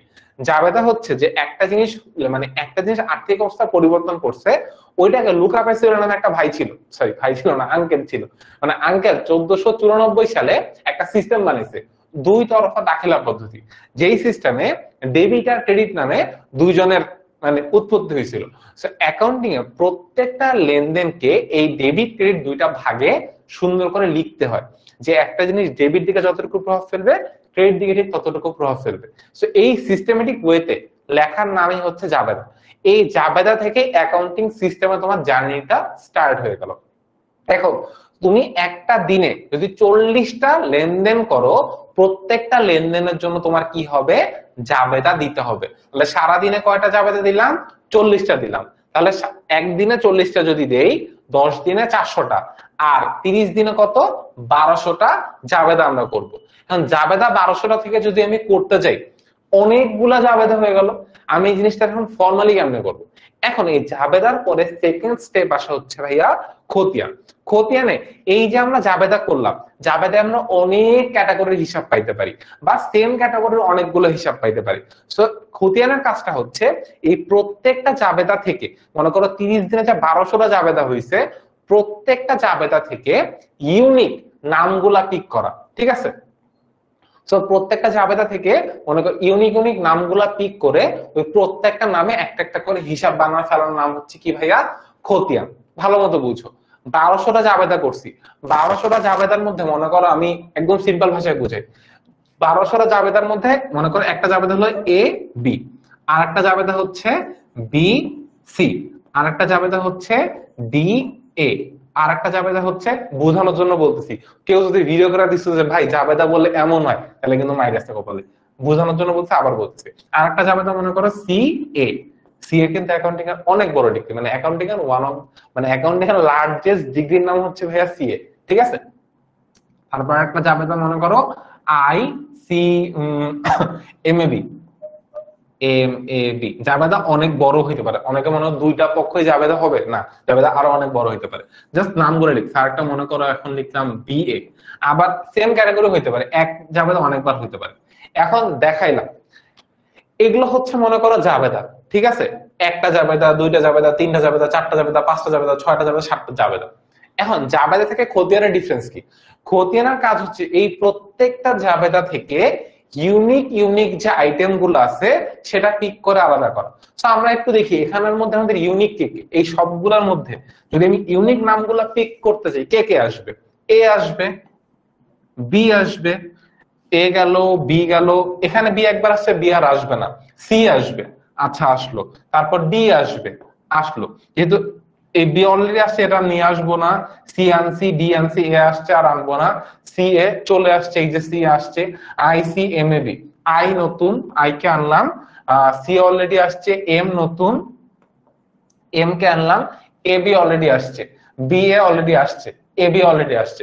সো এগুলো মনে করা জাবেদা, ঠিক আছে? এগুলো হচ্ছে খতিয়ান, ঠিক আছে? সিম্পল কনসেপ্ট বুঝাইতেছি, জাস্ট বুঝো, ঠিক আছে? জাবেদা হচ্ছে এরকম অনেকগুলো করলাম, এই প্রত্যেকটা থেকে ইউনিক নামগুলো নিয়ে আমরা কি করব? ইউনিক হিসাবের নামগুলো নিয়ে আমরা কি করি ভাইয়া? খতিয়ান করি, ঠিক আছে? কেন এই পুরো জিনিসটা বুঝাইলাম? তার কারণ হচ্ছে এই যে খতিয়ান আমরা করলাম, এই খতিয়ানটাকে আর একটু ছোট করে নিয়ে আসার কাজটা করে কে ভাইয়া? রেওয়া মিল, ঠিক আছে? রেওয়া মিলটাকে আবার বলা হয় কি ভাইয়া? গাণিতিক শুদ্ধতা যাচাই করার একটা টুল। কেন বলা হয়? তার কারণ রেওয়া মিলে যে আমরা দেখতে পারি এই যে খতিয়ানে প্রত্যেকটা জিনিস আমরা যে করলাম এটা ঠিক নাকি ভুল, এইটা যাচাইটা হয় কোথায় ভাইয়া? রেওয়া মিলের মধ্যে, ঠিক আছে? এখন মনে করো এই তোমার ছোট ভাই তোমার মানে পকেটের টাকা তো নিয়ে গেছে গা, এখন তোমাদের দুইজনেরই আরেকজন বড় ভাই আছে, ভাইয়া হইতেছে মানে টেবিলে বসে চা খাইতেছিল, ভাইয়া তোমার পড়ে যাওয়া দেখছে আর তোমার ছোট ভাইয়ের তোমার টাকা পকেটে ঢুকায় নেওয়া দেখছে। এবার সে তো সবচেয়ে বড়, তার তো একটা দায়িত্ব আছে, তাই না? এখন সে কি করলো? সে হইতেছে ছোটটার কান ধরে বলছে আর কখনো টাকা নিবি? ও বলছে না ভাই আর নিব না। ও বলছে এবার চিপস দে। তো তিনজনে মিলে পরে চিপসটা ভাগ করে খাইছো। দ্যাটস দ্য সমাধান। সো ওই গাণিতিক শুদ্ধতার কাজটা করা হচ্ছে কি ভাইয়া? আমাদের রেওয়া মিল। রেওয়া মিলের কাজটা হচ্ছে আমরা খতিয়ানে যে জিনিসগুলা পাইলাম এটা প্রত্যেকটা জায়গা মতো বসানোর পরে ডেবিট কার্ড ঠিক মতো বসছে কিনা এইটার একটা মানে বলতে পারো একটা পরীক্ষা হয় খতিয়ান রেওয়া মিলের মধ্যে। যদি জায়গার জিনিস জায়গা মতো বসে তাহলে বুঝবো অঙ্ক ঠিক আছে, আর যদি জায়গার জিনিস জায়গা মতো না বসে দেখবা তোমার অঙ্কের দুই সাইড মিলতেছে না। আর অঙ্কের দুই সাইড না মিলা মানে কি ভাইয়া? গ্যাঞ্জাম করছি। আর গ্যাঞ্জাম করছি মানে কি ভাইয়া? গ্যাঞ্জামটা সলভ করতে হবে। সো এই হচ্ছে আমাদের এই পুরো জিনিসের সার সংক্ষেপ। ওকে, সো কার কাছে অনেক যদি বোরিং লাগতে পারে, সো ব্যাপারটা অ্যাকাউন্টিং ব্যাপারটা বোরিং না, বাট অ্যাকাউন্টিং জিনিসটা হচ্ছে বোরিং। কারণ কোন মানে জিনিস বোরিং কখন হয়? আমি আমার লাইফে একটা জিনিস শিখছি, কোন জিনিস কঠিন না আনটিল অর আনলেস আমি যার থেকে শিখতেছি সে আমাকে কঠিন করে বুঝে। যারা কমার্সে পড়ি, to be honest and very frankly, আমরা ম্যাথ অনেক ভয় পাই। মানে জেনারেল ম্যাথ পার্টিকুলারলি যে সাবজেক্টটা, ইটস লাইক দা মানে nightmare for each and every one of, আমার মনে হয়, মানে অ্যাটলিস্ট আমার নিজের কাছে মনে হয় যে ভাই ম্যাথ ভয় পাই জন্য কমার্সে আসছি, যাতে ম্যাথ করতে না হয়। এন্ড অ্যাকাউন্টিং, পার্টিকুলারলি অ্যাকাউন্টিং এসে মনে হয় অ্যাকাউন্টিং এ ম্যাথ, বাট অ্যাকাউন্টিং এ এত কনসেপচুয়াল ম্যাথ নেই। ম্যাথের মধ্যে যেমন এত ভ্যারিয়েশন হয়, কি সাইন থিটা কোন থিটা, ওফ, জাস্ট ডিজাস্টার মনে হয়। ম্যাথ দেখলেই ভয় লাগে যে ভাই মাফ চাইতে হচ্ছে। সো অ্যাকাউন্টিং এ এত জ্ঞান নেই, সেট ফ্রেমওয়ার্কের ম্যাথ, বাট অ্যাকাউন্টিং এর পার্টিকুলার ব্যাপারটা হচ্ছে চুপচাপ ম্যাথ করতে হয়। তার কারণ তুমি যে টাকার হিসাব ভুল করো, পুরো ব্যবসা জাস্ট গন হয়ে যাবে। তুমি একটা শূন্য ভুল করছো, তোমার পরীক্ষার খাতা শূন্য ভুল করা তোমার গায়ে কিছু লাগে না, বাট ইমাজিন একটা ব্যবসা প্রতিষ্ঠানে তুমি একটা শূন্য কম দিছো, তোমার যদি মনে হয় লাইফে জিরোর ভ্যালু নাই, 1 কোটি থেকে একটা শূন্য বাদ দিয়ে দেখো তো জিরোর ভ্যালু আছে নাকি নাই, ধাপ করে জিরোর ভ্যালু গায়েব হয়ে যাবে। সো অ্যাকাউন্টিং পার্টিকুলার ব্যাপারটা কঠিন না, বাট অ্যাকাউন্টিং এই জিনিসটা যদি সহজ করে আমরা শিখতে পারি এবং কনসিস্টেন্ট প্র্যাকটিস করতে পারি, এর থেকে মজার জিনিস ট্রাস্ট মি অন্য কোনো কিছু না। ঠিক আছে, ওকে। হ্যাঁ, 58 general mathematics, same to me. মানে এইখানে I can say big us, math আমার কাছে জাস্ট কঠিন লাগে। বাট মানে কিন্তু ম্যাথ কেন কঠিন লাগে, আমি আমার লাইফে একটা জিনিস রিয়ালাইজ করছি, তোমরা তোমাদের লাইফে কোন একটা টাইমে যে রিয়ালাইজ করবা, সেটা হচ্ছে ম্যাথ ইটসেলফ ইজ নট এত ডিফিকাল্ট না, বাট প্রবলেম হচ্ছে আমাদেরকে ছোটবেলা থেকে বলাই হয়েছে ভাই ম্যাথ জিনিসটা কঠিন। আর একটু ফ্র্যাঙ্কলি যদি কথা বলি, ওপেনলি, আমাদেরকে ম্যাথ যেভাবে শেখানো হয়েছে এন্ড ইংলিশ যেভাবে শেখানো হয়েছে, অলওয়েজ মনে হচ্ছে ভাই এটা একটা পেইনফুল জিনিস। মনে করা একটা মানে গ্লাসের মধ্যে কাগজ মানে মানে গিলায় খাওয়ানো হয়েছে, জিনিসটা মুখস্থ করানো হয়েছে। কিন্তু যদি ছোটবেলা থেকে সুন্দর করে বুঝায় বুঝে শেখানো হইতো, এন্ড ভালো ভালো টিচাররা যদি সুন্দর করে শিখাইতো, তাহলে ম্যাথ আসলে অনেক সহজ একটা সাবজেক্ট। মানে এটা আমি আমার লাইফে অনেক পরে যে রিয়েলাইজ করছি, বাট লেট রিয়েলাইজেশন আসলে কিছু নাই। ততদিনে আমি কমার্সে পড়ছি, কমার্সে পড়ে ভালো রেজাল্ট করছি, সো রিয়েলাইজেশনের কোনো আফসোস নাই। তো আমাদের আফসোস আপাতত না করে আমার পড়াশোনা ঠিকঠাক করি। সো অ্যাকাউন্টিং রেওয়ামিলের উদ্দেশ্যগুলো কি বলছে, জাবেদা খতিয়ানের লেনদেন করে সঠিকভাবে লিপিবদ্ধ করা হয়েছে কিনা তা যাচাই করার কাজ রেওয়ামিলের একটা মুখ্য উদ্দেশ্য। মানে জাবেদা আর খতিয়ান ঠিকঠাক মতো হয়েছে কিনা সেটা যাচাই করা রেওয়ামিলের একটা মুখ্য উদ্দেশ্য। আর্থিক বিবরণী তথা বিশদ আয় বিবরণী ও আর্থিক অবস্থা বিবরণী প্রস্তুত সহজতর করা। রেওয়ামিল যখন আর্থিক বিবরণী হচ্ছে অ্যাকাউন্টিং এর one of the coolest and boldest topic. Coolest মানে কি, করলে ঠান্ডা লাগে না? করলে ঠান্ডা লাগে না, বাট গায়ে জ্বর আসার পসিবিলিটি আছে, কারণ ম্যাথ ভুল হইলে মানে এমনও অনেক অনেক অনেক স্টুডেন্ট আছে যাদের মাসের পর মাস একটা অঙ্ক মিলে না। ট্রাস্ট মি, আমি যোগ করতেছি না, লেম বলতেছি না, মাসের পর মাস করার পর একটা অঙ্ক মিলে না। মানে এটা হইতেই পারে, এটা হওয়া খুবই স্বাভাবিক, কারণ মানে একটা ম্যাথে এত ভ্যারিয়েশন মাথায় রেখে ম্যাথটা সলভ করতে হয়, একটা সিঙ্গেল আইটেম যদি বাদ করে ম্যাথটা মিলবে না। সো ওই একটা সিঙ্গেল আইটেম ঠিকঠাক মতো মানে প্লেস করার জন্য অ্যাকচুয়ালি একটা মাসের প্র্যাকটিস লাগে, নাহলে পারবো না। শিখায় ফেলা যাবে 10 দিনে, মানে 5 দিনেও শিখে ফেলতে পারবা, বাট প্র্যাকটিস করতে করতে করতে করতে ওই জিনিসটাকে একদম বস লেভেলে না নিতে পারলে অ্যাকাউন্টিং এর আর্থিক বিবরণীটা মিলবে না। ওকে, জাবেদা খতিয়ানের ভুল ত্রুটি থাকলে সে উত্তরণ সংশোধন করা হয়, অলরেডি বুঝাই ফেলছি, আর কিছু বোঝানোর নাই। অ্যাকাউন্টিং এর কোন সরি রেওয়ামিল, আমি বারবার অ্যাকাউন্টিং উল্টাপাল্টা করতেছি। সো রেওয়ামিলের কোন একদম ফিক্সড ছক মানে কেউ বলে দেয়নি যে অ্যাকাউন্টিং এ ফিক্সড ছক হবে, যে ছকটা দেখতে এরকম হবে, ইয়ে ইয়ে ইয়ে ইয়ে এরকম একটা ছক হবে। ছক কখনো এরকম হয় না। ছক সাধারণত অ্যাকাউন্টিং এর সবচেয়ে বেসিক ছক হচ্ছে এটা বিবরণ টাকা, সবচেয়ে বেসিক ছক। ঠিক আছে, এই বেসিকের উপর একটু লেয়ার অ্যাড করলে বিবরণ টাকা টাকা, আর একটু লেয়ার অ্যাড করলে বিবরণ টাকা টাকা টাকা। ঠিক আছে, এটা হচ্ছে অ্যাকাউন্টিং এর বেসিক ছকের লেআউট। বাট রেওয়ামিলের জন্য এরকম কোনো বেসিক ছক মানে ফিক্সড করে দেওয়া হয় নাই টিল নাও।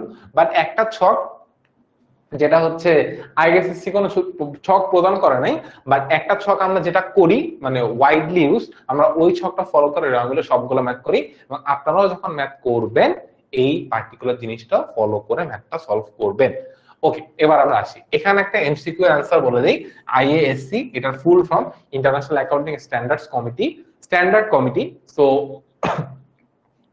এটা নিয়ে বিস্তারিত আমরা নাটকের শেষ অংশ দেখবো, অথবা দেখবো না, অন্য কোনো নাটকে দেখবো।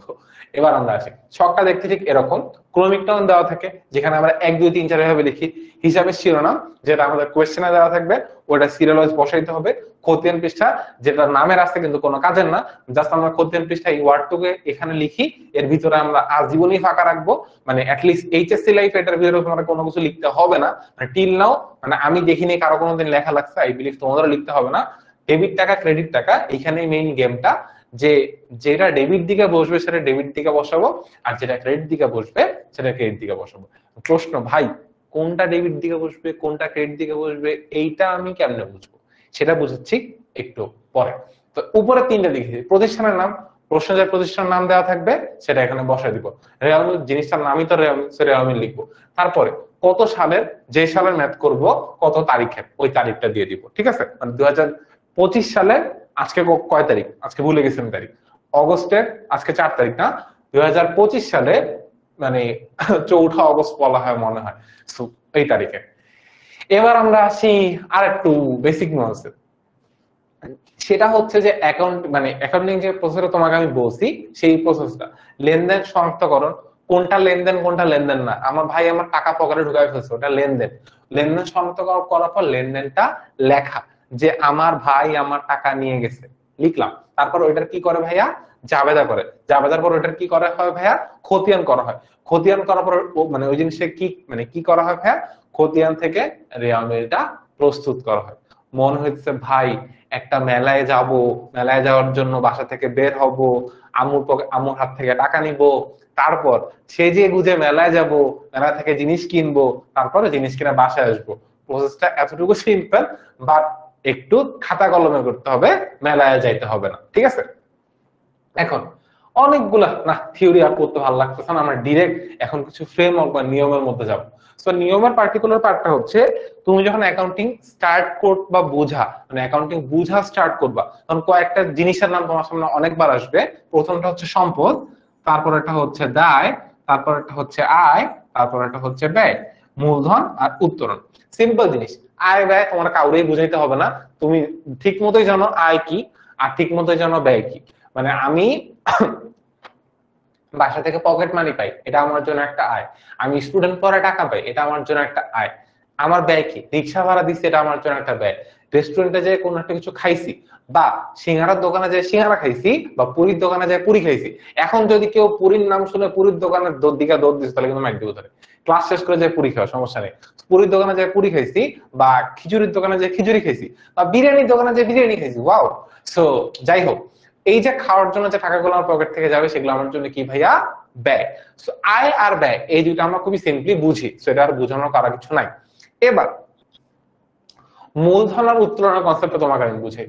তুমি অ্যাজ আ ইনভেস্টর, বা তুমি যদি কোনো ব্যবসা করতে চাও, তুমি ব্যবসা করার জন্য যে টাকাটা ইনভেস্ট করবো ব্যবসাতে, সেটাকে আমরা কি বলি ভাইয়া, মূলধন। ফর এক্সাম্পল, আমরা যারাই মানে এই বিজনেসের লাইনে পড়বো, মানে ব্যবসা বিভাগে পড়বো, জীবনে কোনো না কোনো এক সময় এইচএসসি লাইফেও হইতে পারে বা এইচএসসি লাইফের পরও হইতে পারে, যে দোস্ত চল সবাই মিলে একটা বিজনেস স্টার্ট করি। অথবা তোমার ভাই বা বোন থাকলে তাদেরকে মিলে বলতে পারো, ভাইয়া আপু চল একটা ব্যবসা শুরু করি। সো এই যে তুমি যেই ব্যবসায় করো না কেন, সেটা গেঞ্জি হোক, খাবার হোক, যা মন চায় তা, মানে ভালো ব্যবসা, হালাল ব্যবসা, ওকে, মানে খারাপ ব্যবসা আমরা করবো না। তো যেই ব্যবসায় করো না কেন, সেই ব্যবসার জন্য তুমি যে টাকাটা ইনভেস্ট করবে সেটাকে আমরা কি বলি ভাইয়া, মূলধন বলি। আর আমরা তো হচ্ছে যে ভালো মানুষ, তো যখন দেখতেছি একটা ব্যবসা খুব ভালো করতেছে, ঠিক আছে, ব্যবসা থেকে আমরা টাকাটা নেওয়া স্টার্ট করি। তুমি ব্যবসাকে যে টাকাটা দিবা সেটাকে যেমন মূলধন বলি আমরা, তুমি যদি ব্যবসা থেকে কোনো টাকা তুলে নাও সেটাকে আমরা কি বলি ভাইয়া, উত্তোলন বলি। Concept clear? এবার আসি সম্পদ আর দায়। সম্পদ জিনিসটা হচ্ছে যে যে জিনিস তুমি অর্জন করবা, মানে এটা হচ্ছে এককালীন একটা বড় অঙ্কের ব্যয়, যেটা আমাদের আসলে মুনাফা অর্জনের কাজে ব্যবহৃত হয়। ফর এক্সাম্পল আমি তোমাকে বলতেছি, তুমি মনে করো খাবারের বিজনেস করো, তো খাবারের বিজনেস করার জন্য কিছু জিনিস তোমাকে স্টোর করতে হবে, তাই না?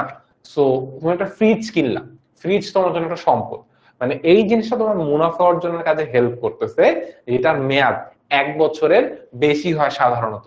সেটাকে আমরা কি বলি, মানে যদি এখানে আর একটু ইয়া আছে, এটার ভিতরে কনসেপ্টটা আর একটু সুন্দর আর একটু সহজ, মানে যেটা হচ্ছে ব্যবহার করার উদ্দেশ্যে কেনা হয়, যেটার মেয়াদকাল 1 বছরের বেশি, ক্ষেত্র বিশেষে 1 বছরের কমও মেয়াদ হইতে পারে, বাট যেটা হচ্ছে ব্যবহার করার উদ্দেশ্যে কেনা হয় সেটাকে আমরা সম্পদ বলি। ঠিক আছে, সিম্পল ডিটেলস বুঝি। আর দায় জিনিসটা হচ্ছে সিম্পল জিনিস।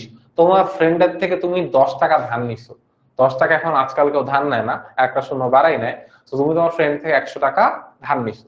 তুমি যখন একটা ব্যবসায়ী হিসেবে তোমার নিজের সার্কেল বাদে বা মানে তোমার নিজের পকেট ছাড়া তুমি যদি অন্য কোনো পকেট থেকে বা অন্য কোনো প্রতিষ্ঠান থেকে কোনো টাকা ধার নাও, সেটাকে আমরা কি বলি ভাইয়া, দায় বলি। মানে তৃতীয় পক্ষের নিকট যদি তুমি কোনো কিছুর জন্য দায়বদ্ধ হও, সেটাকে আমরা কি বলি ভাইয়া, দায় বলি। সো সিম্পল জিনিসগুলো বললাম, তুমি যে শ্রেয় মিল করার আগে দুইটা জিনিস মনে রাখো, সম্পদ, তারপর হচ্ছে ব্যয়, আর একটা হচ্ছে উত্তোলন। ঠিক আছে, সম্পদ, ব্যয়, উত্তোলন, এই তিনটা হচ্ছে কি ভাইয়া, ডেবিট। সিম্পল। আর তিনটা হচ্ছে ভাইয়া কি, ক্রেডিট। কোন তিনটা ক্রেডিট বলি আমরা, সেই তিনটার মধ্যে হচ্ছে দায়, আয়, আরটা কি ভাইয়া, মূলধন। এই তিনটা হচ্ছে ক্রেডিট। রেওয়া মিলের কাজটাই হচ্ছে ডেবিট দিকে কয়টা জিনিস বসবে, ক্রেডিট দিয়ে কয়টা জিনিস বসবে, এই জিনিসটা আইডেন্টিফাই করা। এটা বুঝছো, রেওয়া মিল শেষ। ঠিক আছে, এবার আমরা আরেকটু ইন ডেপথে যাব। জিনিসটা হচ্ছে যে আমরা একটা এখন ক্যাটাগরিতে ডিভাইড করব। এই জায়গায় এসে যদি তোমার মাথার উপর দিয়ে কোনো কিছু যাইতে থাকে, তুমি চুপচাপ শান্তি মতো শুয়ে থাকো অথবা বসে থাকো, জাস্ট শুনো আমি কি বলতেছি। যত মানে তুমি যদি হাইয়েস্ট কোনো কিছু করো, মানে এখন মাথার উপর দিয়ে অনেক কিছুই যাবে, তোমার এখন কাজ হচ্ছে আমি যা বলবো তা অ্যাটলিস্ট খাতায় লিখে রাখা। এন্ড আরেকটা কাজ কষ্ট করে কইরেন যে আমাদের ক্লাসটা কেমন লাগতেছে এটা একটু আমাদের আরো সহপাঠী যারা আছে তাদেরকে একটু জানিয়ে দিয়েন, তাহলে তারাও এই ক্লাসগুলো করে নিজেদেরকে একটু উপকার করতে পারবে। ওকে, কারণ আমরা একটু স্টাডি করি। সো ডেবিট আর ক্রেডিট দুটো ভাগ করা আছে। রেওয়া মিলের কাজ কি ভাই, রেওয়া মিলের সিম্পল কাজ হচ্ছে যে দুইটা ভাগ আছে, একটা ডেবিট একটা ক্রেডিট। সো রেওয়া মিলের কাজ হইতেছে যেটা ডেবিট দিকে বসার কথা সেটার টাকা ডেবিট দিকে লিখবো, আর যেটা ক্রেডিট দিকে বসার কথা সেটার টাকা ক্রেডিট দিকে লিখবো, আর রেওয়া মিল শেষ। ঠিক আছে, ওকে। এখন ডেবিট দিকে কে কে বসবে, সকল প্রকার সম্পত্তি আমার কোন দিকে বসে ভাইয়া, ডেবিট দিকে বসে। সম্পত্তির মধ্যে কে কে আসে, প্রথম কথা নগদ টাকা, ব্যাংক জমা, দেনাদার। দেনাদারের একটা নাম কি ভাইয়া, পুস্তক ঋণ। আর একটা নাম কি ভাইয়া, বিক্রয় খতিয়ানের চেক। সেম এস মনে করো কারো নাম রাফিউজ্জামান শাফি, ঠিক আছে, তারে রাফি নামে ডাকলেও ঠিক আছে, তারে শাফি নামে ডাকলেও ঠিক আছে, আর জামান নামে ডাকলেও তার নাম ঠিক আছে। ঠিক আছে, তো মনে করো ফারহান সাকিব ভাই, ফারহান সাকিব ভাই সবাই আমরা চিনি, তো ফারহান নামে ডাকলেও ঠিক আছে, সাকিব নামে ডাকলেও ঠিক আছে। ঠিক আছে, সো দুইটাই তো কারেক্ট। সো এখন এই যে আমাদের দেনাদার, এই দেনাদারের আরো অনেকগুলো নাম আছে। দেনাদার অনেকগুলো নাম কি কি ভাইয়া, দেনাদার এটাকে পুস্তক ঋণ নামেও ডাকা যায়, এটাকে বিক্রয় খতিয়ানের জের নামেও কি করা যায় ভাইয়া, ডাকা যায়। ঠিক আছে, সো দেনাদার, পুস্তক ঋণ, বিক্রয় খতিয়ানের জের, এগুলো আমার জন্য কি ভাইয়া, সম্পদ। সো এটা বেসিক্যালি এই তিনটা দেনাদারেরই হচ্ছে নাম। ঠিক আছে, এরপর আমরা আসি প্রাপ্য বিল। মানে তুমি মনে রেখো প্রাপ্য যে কোনো কিছু আমার জন্য সম্পদ। মানে আমি যদি তোমাদের এখান থেকে কারো নাম বলি, ফর এক্সাম্পল কারোর নাম পাইতেছি এখানে, হ্যাঁ তাহসিন, সো বলি প্রাপ্য তাহসিন, তো প্রাপ্য যেই জিনিসের আগে যোগ হবে সেটাই সম্পদ। মানে আমি যদি বলি প্রাপ্য মাহিন, তাহলে মাহিন একটা সম্পদ। আমি যদি বলি প্রাপ্য সাইফ, সাইফ একটা সম্পদ। মানে প্রাপ্য ওয়ার্ডটা যার সামনেই যোগ হবে সেটা একটা সম্পদ। আমি যদি বোর্ডের সামনে প্রাপ্য লাগাই দিই তাহলে বোর্ডটাও একটা সম্পদ, যদিও বোর্ড ইটসেলফ বা সম্পদ, আর প্রাপ্য যে কোনো কিছু আমার জন্য কি ভাইয়া, সম্পদ। আর সেম ভাবে প্রদেয় যে কোনো কিছু আমার জন্য কি ভাইয়া, দায়। ওকে, প্রাপ্য বিল, প্রাপ্য নোট, প্রদত্ত ঋণ। এখানে এই ওয়ার্ডটা দেখে তোমার অনেক কনফিউশন হইতে পারে, এখানে একটা স্টার্ট দিয়ে রাখি। সো ঋণ যখন দেখবা, ঋণ আমার জন্য কিন্তু দায়। ঠিক আছে, ব্যাপারটা বুঝো, ঋণ আমার জন্য কি ভাইয়া, দায়। বাট ঋণের আগে যখন প্রদত্ত ওয়ার্ডটা যুক্ত হচ্ছে, এটা বিনিয়োগ বোঝায়। মানে আমি এই যদি যখন শুধু ঋণ থাকবে, যদি আমরা এখানে যাব এই ওয়ার্ডটা পাবো যে ব্যাংক ঋণ অথবা শুধু ঋণ, ঋণ ওয়ার্ডটা শুধু থাকলে সেটা আমার জন্য কি ভাইয়া, দায়। বাট যদি আমাকে বলে যে প্রদত্ত ঋণ বা ঋণ দেওয়া হয়েছে, তার মানে কি আমি আর একজনকে টাকা ধার দিছি। সো আমি যদি আরেকজনকে টাকা ধার দিই সেটাকে বললে কি ভাইয়া, প্রদত্ত ঋণ। সো প্রদত্ত ঋণ আমার জন্য কি হবে ভাইয়া, সম্পদ হবে। আমি যদি ঋণ নেই বা লোন নেই সেটা আমার জন্য দায়, আর প্রদত্ত ঋণ আমার জন্য কি ভাইয়া, সম্পদ। ওকে, দেন ভূমি, আসবাবপত্র, সুনাম, প্যাটেন্ট, ট্রেডমার্ক, এগুলো আমাদের জন্য কি ভাইয়া, সম্পদ। তো এই পার্টিকুলার জিনিসগুলো না, যে কোনটা আমার জন্য অ্যাসেট কোনটা আমার জন্য লাইবিলিটি, তুমি যদি লাইফে কখনো বিজনেস করতে যাও, ইরেসপেক্টিভ অফ সায়েন্স হোক, আর্টস হোক, কমার্স হোক, তোমার জানা লাগবে। তো যারা যারা আমরা এখন বিজনেস স্টাডিজ পড়বো অথবা পড়ার কথা ভাবতেছি, তারা কিন্তু অলরেডি জীবন যুদ্ধে এক ধাপ আগায় গেছি, ঠিক আছে। আরেক ধাপ আগানোর জন্য লাইফে রিস্ক নিয়ে যদি তুমি বিজনেস করো কখনো, সেটা সেকেন্ড স্টেপ, সেটা আমরা অ্যাকাউন্টিং কোর্সে পড়াবো না। সো কংগ্রেচুলেশন টু ইয়োরসেলফ, সেই লাইফের জার্নিটা তোমাকে নিজেকেই ডিসাইড করতে হবে। ওকে, এরপরে অগ্রিম খরচ সমূহ, বকেয়া আয় সমূহ। সো আমরা যখন অ্যাকাউন্টিং এ যাব, যে কোনো প্রকার ব্যয় অগ্রিম, আমি যদি কোনো কিছু টাকা অ্যাডভান্স দিয়ে দিই, মানে কি তোমাদের যে কোর্সটা করাবো সেই কোর্সের টাকাটা তোমার কাছে অ্যাডভান্স দিচ্ছি না, তোমরা অ্যাডভান্স টাকা দিয়ে দিয়ে দিচ্ছ না।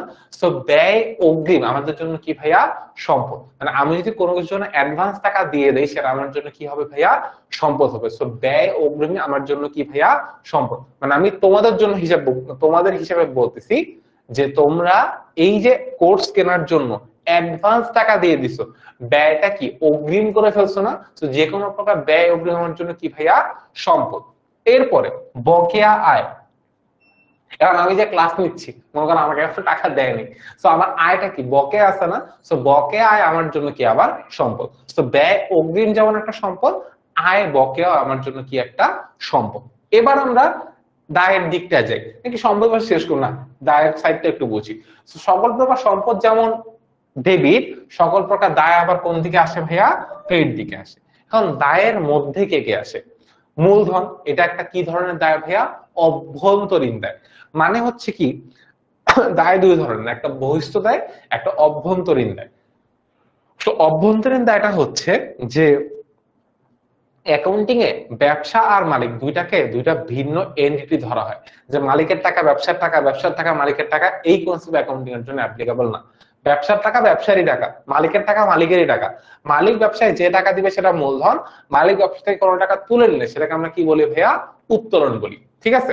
এখন এই যে মনে করো আমি এজ আ মালিক আমার ব্যবসায় টাকা দিলাম, এই টাকাটার জন্য ব্যবসা আমার কাছে দায়বদ্ধ না, যে আমার এই যে ওনার এক্স ওয়াই জেড যেই হোক না কেন, সে আমাকে এই টাকাটা দিছে, আমি তো অলওয়েজ বলবো এই টাকাটা আমার। তো এইটা হচ্ছে কি ভাইয়া, একটা ব্যবসার উপর মালিক পক্ষের যে দায় থাকে সেটাকে আমরা কি বলি ভাইয়া, অভ্যন্তরীণ দায় বলি, যেটার একটা নাম কি ভাইয়া, মূলধন ও মালিকানা সত্ত্ব। একটা ব্যবসার উপর মালিক পক্ষের, মানে তুমি যদি গেঞ্জির ব্যবসা শুরু করো, তোমার ওই ব্যবসার উপর যে দায় থাকবে, একটা ব্যবসার উপর মালিক পক্ষের যে দায় থাকে সেটাকে আমরা কি বলি ভাইয়া, অভ্যন্তরীণ দায়, ঠিক আছে। অ্যাকাউন্টিং এর আরেকটা কনসেপ্ট ক্লিয়ার করি। অ্যাকাউন্টিং ফার্স্ট পেপারে আমরা যা ম্যাথ করব এটা মোস্টলি এক মালিকানা কোম্পানির জন্য, আর সেকেন্ড পেপারে আমরা যে ম্যাথ গুলো করবো সেখানে অংশীদারি, যৌথ মূলধনী, এই ক্যাটাগরির জিনিসগুলো চলে আসবে, ঠিক আছে। ওকে, এবার আমরা আবার বলি। সো মূলধন একটা অভ্যন্তরীণ দায়, ব্যাংক ঋণ একটা বহি দায়, ব্যাংক জমাতিরিক্ত বহি দায়, ব্যাংক ওভারড্রাফট। জমাতিরিক্ত ইংলিশে হচ্ছে কি ভাইয়া, ওভারড্রাফট, যেটাকে ওডি নামেও ডাকা হয়। অদাবিকৃত লভ্যাংশ, মানে একটা লভ্যাংশ মানুষজন পায় বাট আমরা লভ্যাংশটা এখনো দেই নাই, ঠিক আছে, দিতে হবে। যে কোনো জিনিস প্রদেয় আমার জন্য কি ভাইয়া, দায়। তারপরে পাওনাদার বা যেমন দেনাদার আমরা অনেকগুলো নাম জানছি, পাওনাদারের অনেকগুলো নাম কি কি ভাইয়া, পাওনাদার, ক্রয় খতিয়ানের যে। তারপর অগ্রিম খরচ আমার জন্য যেমন সম্পদ, বকেয়া খরচ, ব্যয় বকেয়া, ভাড়া বকেয়া, বেতন বকেয়া, এগুলো আমার জন্য কি ভাইয়া, দায়। অগ্রিম প্রাপ্ত আয়, মানে আমি যদি কোনো সার্ভিস না দিয়ে, যেমন 10 মিনিট স্কুল তোমাদেরকে এখনো পেইড করছে, মনে করো ক্লাস আমরা এখন স্টার্ট করিনি বাট অ্যাডভান্স টাকা নিয়ে নিছি না। সো অগ্রিম প্রাপ্ত আয়, যেটাকে আবার কি ডাকা হয় ভাইয়া, অনুপার্জিত আয়, এটাকে আমরা কি বলি ভাইয়া, দায় বলি, ঠিক আছে। একদম বেসিক কনসেপ্ট বলে ফেললাম। এরপরে আচ্ছা, তো রাশেদ মনে হয় অলওয়েজই ভালো ছিল, গুড বয় রাশেদ।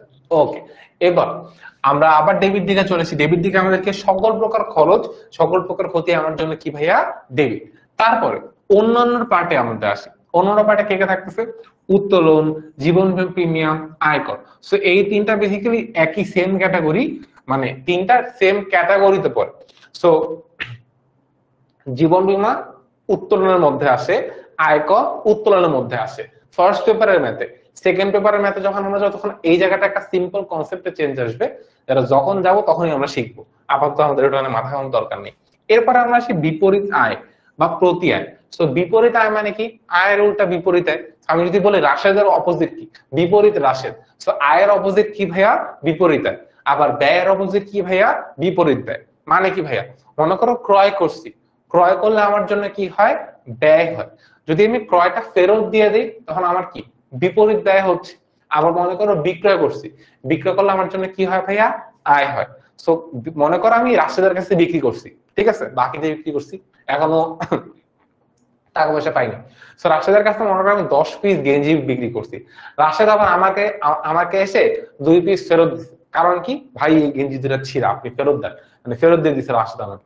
সো এখন আমাকে যে ফেরত দিয়ে দিল, আমি যখন বিক্রি করছিলাম তখন খাতায় দেখছিলাম আয়, যখন বিক্রয় ফেরত আসলো আয়টা কমে গেল না? সেটা আমার জন্য কি ভাইয়া? বিপরীত আয়। তো এখন তুমি বলতে পারো যে ভাই এটাকে আপনি ব্যয় কেন মানে বলতেছেন? তো এটা কিন্তু আসলে ব্যয় না, আমার আয় ছিল, আয়টাকে কমায় দিচ্ছে, এই জন্য এটাকে আমরা কি বলি ভাইয়া? বিপরীত আয় বলতেছি, ঠিক আছে। তো আমরা একটু আগে যখন পড়তেছিলাম আয় কোন দিকে গেছিল? ক্রেডিট দিকে। সো বিপরীত আয় কোন দিকে আসবে ভাইয়া?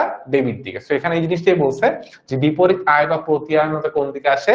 ডেবিট দিকে আসে। সো উদাহরণ বিক্রয় ফেরত, বিক্রয় বার্তা, পাওনাদারের বার্তা সঞ্চিতি, প্রদ্রব্যের বার্তা সঞ্চিতি। যদি এইটা বিপরীতের মধ্যে আসে না, এটা একটা সিঙ্গেল মানে আলাদা একটা লাইন হবে, এখানে একটা স্টার্ট দিয়ে রাখি, থামো। তারপরে সকল প্রকার আয় আমার জন্য কি ভাইয়া? ক্রেডিট। এখন অন্যান্যর মধ্যে একটা লাইন লেখা আছে, অন্যান্য মধ্যে লাইনটা হচ্ছে যে অ্যাকাউন্টিং এ একটু বেসিক থেকে একটু অ্যাডভান্স কনসেপ্ট, সেটা হচ্ছে পাওনাদারের বার্তা সঞ্চিতি আর প্রদ্রব্যের বার্তা সঞ্চিতি, ঠিক আছে। এই পার্টিকুলার পার্টটা একটু খাতায় লিখে রাখো, এই নোটটা একটু কষ্ট করে ফ্রি গ্রুপটায় দিয়ে দিই, ঠিক আছে। দুইটা পাওনাদারের বার্তা সঞ্চিতি আর প্রদ্রব্যের বার্তা সঞ্চিতি, এই দুইটা সঞ্চিতি বাদে বাকি সকল প্রকার সঞ্চিতি কোন দিকে যায় ভাইয়া? ক্রেডিট দিকে যায়। দুইটা সঞ্চিতি ডেবিট। কোন দুইটা ভাইয়া? পাওনাদারের বার্তা সঞ্চিতি আর প্রদ্রব্যের বার্তা সঞ্চিতি ডেবিট। বাকি সকল সঞ্চিতি কোন দিকে আসে ভাইয়া? ক্রেডিট দিকে আসে। পাওনাদারের বার্তা সঞ্চিতি, প্রদ্রব্যের বার্তা সঞ্চিতি ডেবিট, বাকি সকল প্রকার সঞ্চিতি কোন দিকে আসে ভাইয়া? ক্রেডিট দিকে আসে। ডান, ফার্স্ট থিং ফার্স্ট। সেকেন্ড জিনিসটা কি হবে? সেকেন্ড জিনিসটা হচ্ছে যে তহবিল, নগদ তহবিল আর ব্যাংক তহবিল বাদে বাকি সকল তহবিল ক্রেডিট দিকে আছে। কি কি বলতেছি? পাওনাদারের বার্তা সঞ্চিতি, প্রদ্রব্যের বার্তা সঞ্চিতি বাদে বাকি সকল সঞ্চিতি কোন দিকে যায় ভাইয়া? ক্রেডিট দিকে যায়। আর একটা নগদ তহবিল আর ব্যাংক তহবিল বাদে দুনিয়ার সকল তহবিল কোন দিকে যায় ভাইয়া? ক্রেডিট দিকে যায়, ঠিক আছে। তো এখানে একটা লেখা আছে পাওনাদারের বার্তা সঞ্চিতি, প্রদ্রব্যের বার্তা সঞ্চিতি বাদে সকল প্রকার সঞ্চিতি, সঞ্চিতি তহবিল ও সকল তহবিল ক্রেডিট দিকে যায়। আচ্ছা, আর এদিকে আরেকটা কি লেখা আছে? এদিকে পার্টটা মনে হয় তহবিলের পার্টটা সুন্দর করে লেখা নেই, বাট তহবিলের পার্টটা তোমাকে আমি বলে দিলাম। নগদ তহবিল, ব্যাংক তহবিল বাদে বাকি সকল তহবিল কোন দিকে যায় ভাইয়া? ক্রেডিট দিকে যায়, ঠিক আছে। আর কিছু কি আছে এখানে? না, আর কিছু তেমন নাই। বিপরীত ব্যয় বা প্রতি ব্যয় অলরেডি পড়ায় ফেলছি। তো আমাদের এই পৃষ্ঠাটা অ্যাটলিস্ট কভার। ওকে, তো গুরুত্বপূর্ণ নোটের মধ্যে যে পার্টটা বলা আছে যে রেওয়া মিলের মধ্যে কি কি আসে না, সেই পার্টটা তোমরা 1 মিনিট পড়ো। আমি জাস্ট 1 মিনিট একটু পানি খাবো, তারপর আবার পুরো জিনিসটা বুঝাবো। মিনওয়াইল তোমাদের একটা কমেন্ট করবো যে কোথাও কারো কোনো বুঝতে সমস্যা আছে নাকি। আচ্ছা, দাঁড়াও।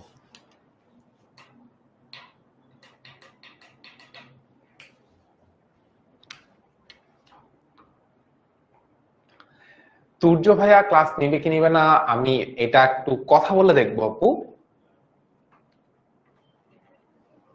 হ্যাঁ, নাজিবা তোমার প্রশ্নের উত্তর দিয়েছি।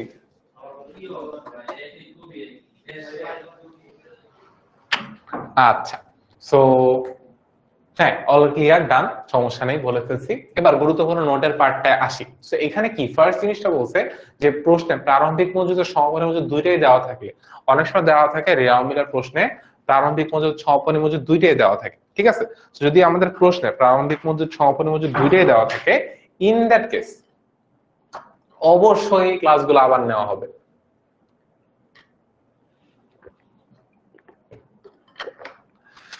ওকে, তো পানি খেয়ে ফেলছি একদম, আবার ফুল এনার্জি ব্যাক। আচ্ছা, এটা তো একদম বেসিক বিল্ডিং ক্লাস হচ্ছে, মানে এইটার সাথে আমাদের পেইড ব্যাচের ক্লাসের ডিরেক্ট রিলেশন আছে যদিও, বাট আমরা এই প্রত্যেকটা ক্লাস আবার পড়ব এই রিয়ামিল চ্যাপ্টারটা একদম। আমি তো এখন উইদাউট এনি ফ্লো পড়াচ্ছি, মানে যে স্টুডেন্টটা কখনো জাবেদা কি শুনে নাই বা নাম শুনে নাই, সে এখন জানে না আমি এখানে আসলে কি পড়াইতেছি বা তার মাথায় কিছু ঢুকবে না। বাট আমরা যখন পেইড ব্যাচের ক্লাস স্টার্ট করব, আমরা অ্যাকাউন্টিং এর একদম জিরো থেকে স্টার্ট করব, যাতে করে একদম যে নতুন তার জন্য প্রত্যেকটা জিনিস বোঝাটা ইজিয়ার হয়। ঠিক আছে, একদম সিরিয়াল ওয়াইজ আমরা সবগুলো চ্যাপ্টার শেষ করব তখন। এবার আসি প্রশ্নে, প্রারম্ভিক মজুদ সমাপনী মজুদ যদি দুইটাই দেওয়া থাকে প্রশ্নে, ইন দ্যাট কেস আমার প্রারম্ভিক মজুদ পণ্য রেওয়া মিলে আসবে, সমাপনী মজুদ পণ্য রেওয়া মিলের মধ্যে আসবে না। কি লেখা আছে দেখি তো, কেন আসবে না? সমাপনী মজুদ পণ্য বেসিক্যালি রেওয়া মিলে আসবে না, তার রিজনটা হচ্ছে এটা প্রারম্ভিক মজুদ পণ্য আর ক্রয় এই দুইটার মধ্যে অলরেডি এমবেডেড থাকে। এর জন্য কোন একটা প্রশ্ন যদি প্রারম্ভিক মজুদ থাকে আর সমাপনী মজুদ দেওয়া থাকে, তখন ইন দ্যাট কেস আমরা প্রারম্ভিক মজুদ আনবো আর সমাপনী মজুদ ওই কোয়েশ্চেনের মধ্যে আনবো না। বাট এখানে একটা কিন্তু আছে, কিন্তুটা আমরা একটু পরেই যা জানতে পারবো, সে কিন্তুটা একটু দেখি। কিন্তু যদি প্রশ্নে সমন্বিত ক্রয় নামে একজন ব্যক্তি থাকে, ঠিক আছে, আমাদের কোয়েশ্চেনে প্রারম্ভিক মজুদ সমাপনী মজুদ দুইটা দেয়া আছে, ইন দ্যাট কেস আমরা কোনটাকে লিখবো কোনটাকে লিখবো না? প্রারম্ভিক মজুদকে লিখবো, সমাপনী মজুদকে লিখবো না। ঠিক আছে, এটা ফার্স্ট লজিক। বাট আমাদের কোয়েশ্চেনে যদি হিরো চলে আসে, মানে হচ্ছে সমন্বিত ক্রয় নামে একটা ব্যক্তি যাকে আমরা এখানে হিরো বলতেছি, সে চলে আসে, ইন দ্যাট কেস সমাপনী মজুদ পণ্যকে আমরা লিখবো কিন্তু প্রারম্ভিক মজুদ পণ্যকে আমরা লিখবো না। তার রিজনটা কি? কারণটা হচ্ছে সমাপনী মানে সমন্বিত ক্রয় এই পার্টিকুলার জিনিসটার মধ্যে আসলে কে কে থাকে? সমন্বিত ক্রয়ের মধ্যে ফার্স্ট অফ অল প্রারম্ভিক মজুদ পণ্য থাকে, পণ্য ক্রয় থাকে, আর এটার মধ্যে সমাপনী মজুদ পণ্যটাকে বাদ দিয়ে দেখানো হয়।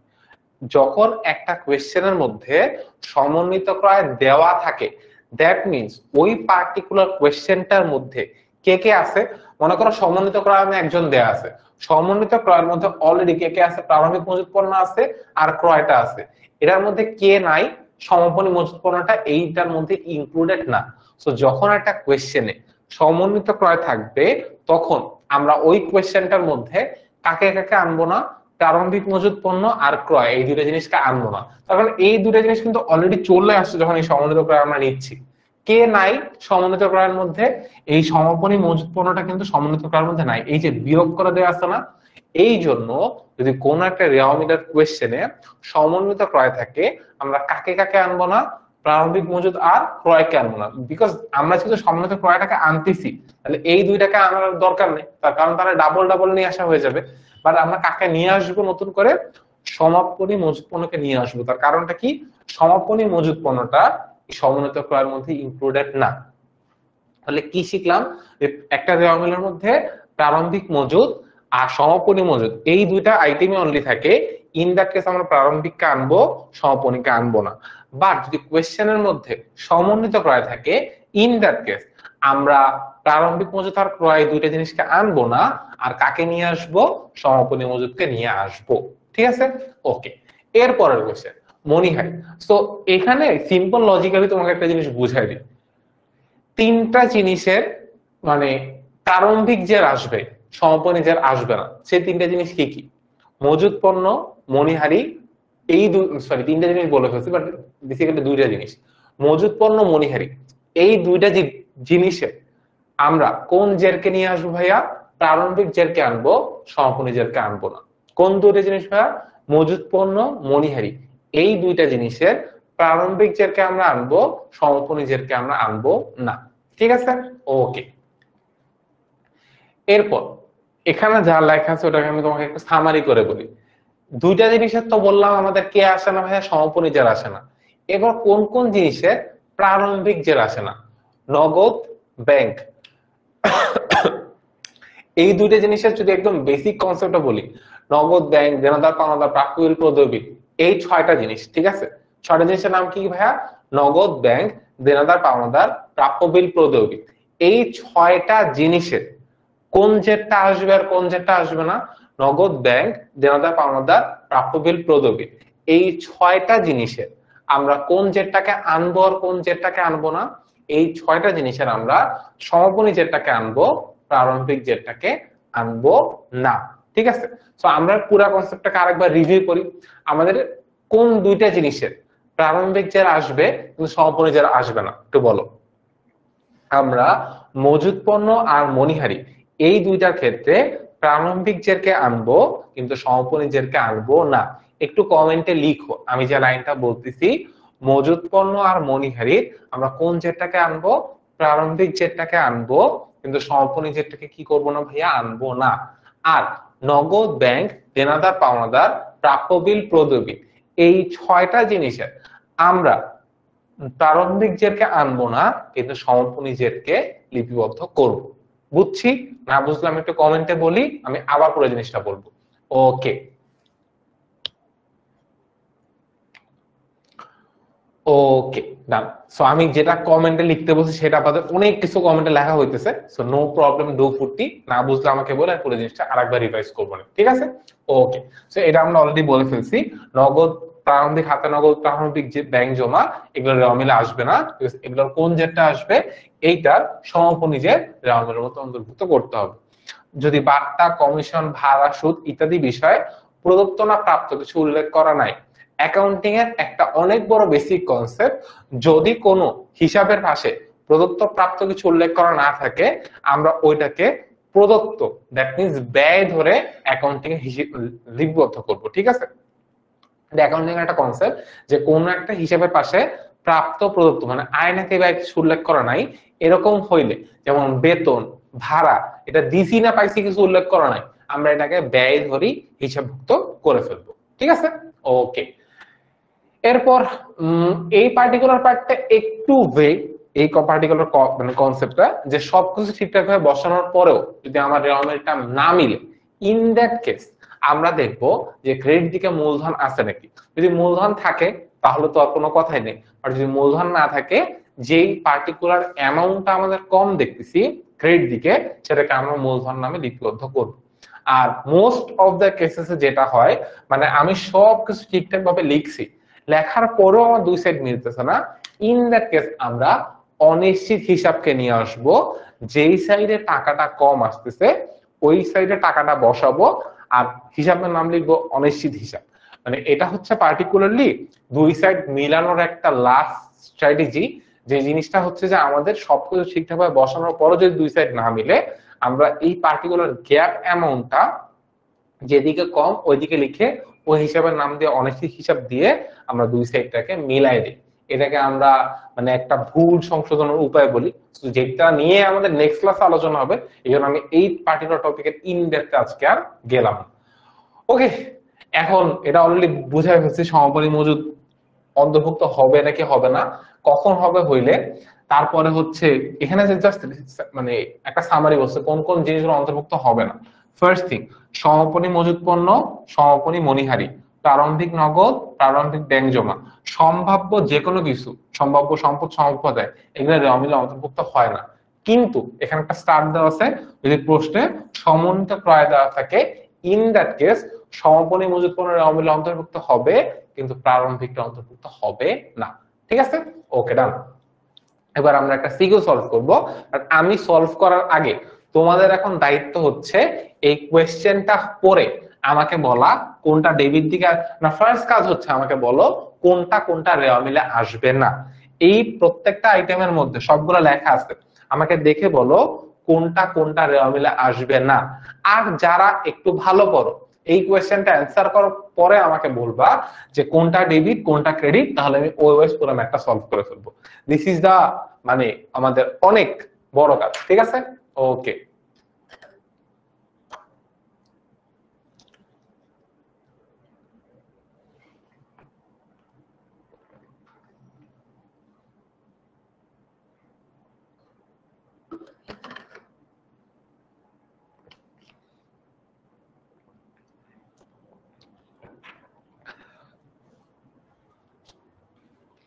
লাইফ একটা স্ট্র্যাটেজি কি জানো, উম, আমি তাসিনকে কথাটা বলছি এখন।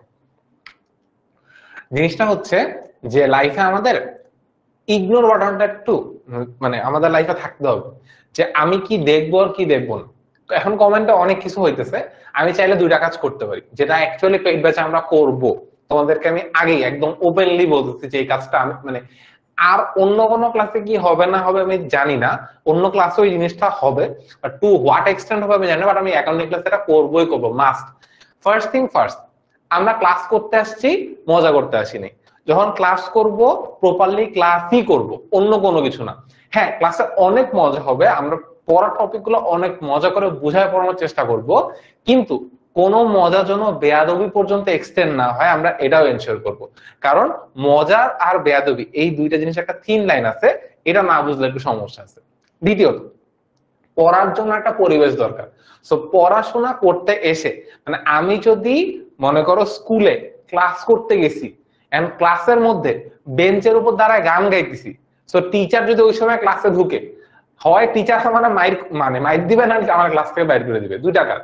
সো মানে এখন অনলাইনে আমরা আসলে কি করতে পারি? একে তো তোমাদের আমি সামনাসামনি দেখতেছি না, সো এখানে মারামারি করার কোনো সুযোগই নেই, মারামারি করা উচিত না। আর তোমরা অনেক বড় হয়ে গেছো, সেখানে মারামারি করার কোনো সুযোগই নেই, মারামারি করার প্রশ্ন আসে না। So what the next thing we can do, যেহেতু একটা অনলাইন ক্লাস, সো অফলাইন ক্লাসে যেমন বের করে দেওয়ার একটা সুযোগ থাকে, অনলাইন ক্লাসেও দের ইজ আ অপশন যে আমরা বের করে দিতে পারি। সো যদি কারো মনে হয় যে ভাইয়া আমি অনলাইনে ক্লাস করবো, আমাকে কেউ কিছু বলবে না, আমি যা মন চায় তা কমেন্টে লিখবো, ওয়েট আ মিনিট মানে ব্রাদার, তোমাকে কেউ কিছু বলবে না এটা ভাবার কোনো কারণ নেই। তোমাকে বলবে, এবং আসলে বলবেও না তোমাকে, তো জাস্ট তোমাকে সুন্দর মতো ক্লাস থেকে জাস্ট আউট করে দেওয়া হবে। তার কারণ পড়াশোনা করার জন্য পরিবেশটা অনেক বেশি ইম্পর্টেন্ট। তোমাদের যাতে এই পরিবেশ ঠিকঠাক থাকে, এই জন্য আমরা ক্লাসগুলো ফেসবুকে না নিয়ে কিন্তু আমাদের অ্যাপে নিচ্ছি। কারণ ফেসবুকে অনেক ডিস্ট্রাকশন, এই ডিস্ট্রাকশন মানে ফ্রি একটা এনভায়রনমেন্ট জন্য আমরা ক্লাসগুলো নিচ্ছি কোথায় ভাইয়া? অ্যাপের মধ্যে। বাট অ্যাপের মধ্যেও যদি ডিস্ট্রাকশন ক্রিয়েট করার জন্য কিছু মানুষ মানে একদম দায়িত্ব নিয়ে কিছু কাজ করে, তাহলে ওয়েট ভাইয়া, we can do something.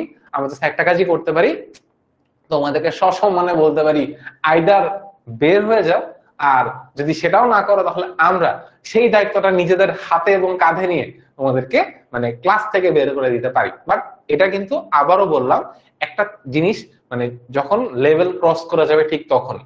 And level cross কি সেটা আই গেস যারা এইচএসসি তে এসএসসি পাস করে এইচএসসি তে উঠছো তাদেরকে বোঝানোর আমার মনে হয় না কোনো দরকার আছে।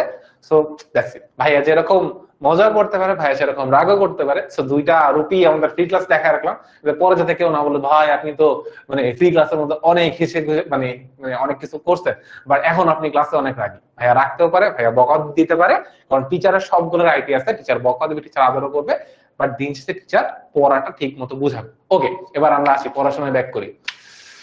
আচ্ছা, সো যারা যারা কথা উল্টাপাল্টা বলছে তারা একটু সাবধান হয়ে যায়, আর সাবধান না হলে কি হবে সেটা আমরা জানি। ওকে, সো কে কে আসবে না? মজুদ পণ্য সমাপনী আসবে না, ব্যাংক জমা প্রারম্ভিক আসবে না, প্রারম্ভিক খাতে নগদ আসবে না।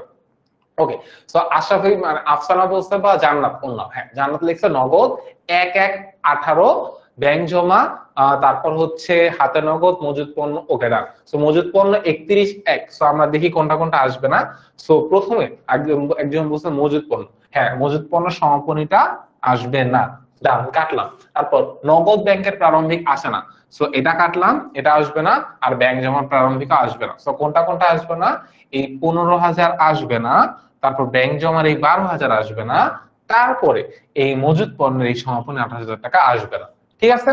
ওকে, প্রারম্ভিক হাতে নগদ, প্রারম্ভিক মজুদ সমাপনী মজুদ পণ্য, আর প্রারম্ভিক ব্যাংক জমা, ইয়েস, এই তিনটা আমার রেওয়ামিলের মধ্যে আসবে না। তো আমাদের প্রথম কোশ্চেনের অ্যান্সার ডান। সেকেন্ড কোশ্চেনের অ্যান্সার, সেকেন্ড কোশ্চেন আগে আমরা থার্ড কোশ্চেনটা অ্যান্সার করব। সেটা হচ্ছে কোনটা ডেবিট দিকে আসবে, কোনটা ক্রেডিট দিকে আসবে। সো whenever we know যে আমাদের কোনটা কোনটা আসবে না, এখন আমাদের সেকেন্ড কাজটা হচ্ছে কি, যে রেওয়ামিলটা সাজায় ফেলা। সো রেওয়ামিল মানে কি, কোনটা ডেবিট দিকে আসবে, কোনটা ক্রেডিট দিকে আসবে সেটা বলা। সো আমি শুরু করি। কল কবজা মানে এটা বেসিক্যালি একটা সম্পদ, যন্ত্রপাতির আর একটা ডিফারেন্ট নাম, এটা আমরা বলি কল কবজা। সো কল কবজা যেহেতু আমাদের সম্পদ, সম্পদ কোন দিকে আসে ভাইয়া? ডেবিট দিকে। 10% ব্যাংকিং। সো যারা আমরা এসএসসি থেকে এইচএসসি তে আসছি, এসএসসি তো অনেকে এই ভুলটা করছেন, তো যারা করছেন তাদের জন্য একটু সতর্ক সংকেত বলি এইচএসসি তে, স্যার যখন আমরা আর্থিক অবস্থার বিবরণী করব বা আর্থিক বিবরণী করব তখন এই 10% আলাদা একটা ভ্যালু আছে, মানে এটা তখন ব্যাংক সুদ হিসেবে কনসিডার করতে হয়। আর যখন আমরা রেওয়া মিলের ম্যাথ করতেছি তখন এই 10% নিয়ে আপনার মাথা ব্যথা রাখার দরকার নাই। তখন বেসিক্যালি 10% ব্যাংক ঋণ, এই পুরাটাই একটা এন্টিটি, এইটার থেকে আবার 10% সুদ আপনাকে আলাদা করতে হবে না, এই 10% সুদের জন্য আলাদা করে একটা এন্ট্রি দিতে হবে না। এটা অনেকে এবার পরীক্ষাও ভুল করছেন এবং আগামীতে অনেকে ভুল করবেন, সেই ভুলটা আমরা করতে চাই না, ঠিক আছে। তো এই যে এখানে কিন্তু 10% ব্যাংক ঋণ, এই পুরো জিনিসটা একটা আইটেম, তো আমরা 10% ঢেকে দিলে যা, মানে না দিলেও তা, 10% এখানে বেসিক্যালি অন্য কোনো কাজই নেই। তো ব্যাংক ঋণ আমার জন্য কি ভাই একটা দায়, তো দায় আমার কোন দিকে আসবে ভাইয়া, দায় আসবে ক্রেডিট দিকে। সো কলকবজা ডেবিট, ব্যাংক ঋণ হচ্ছে ক্রেডিট দিকে।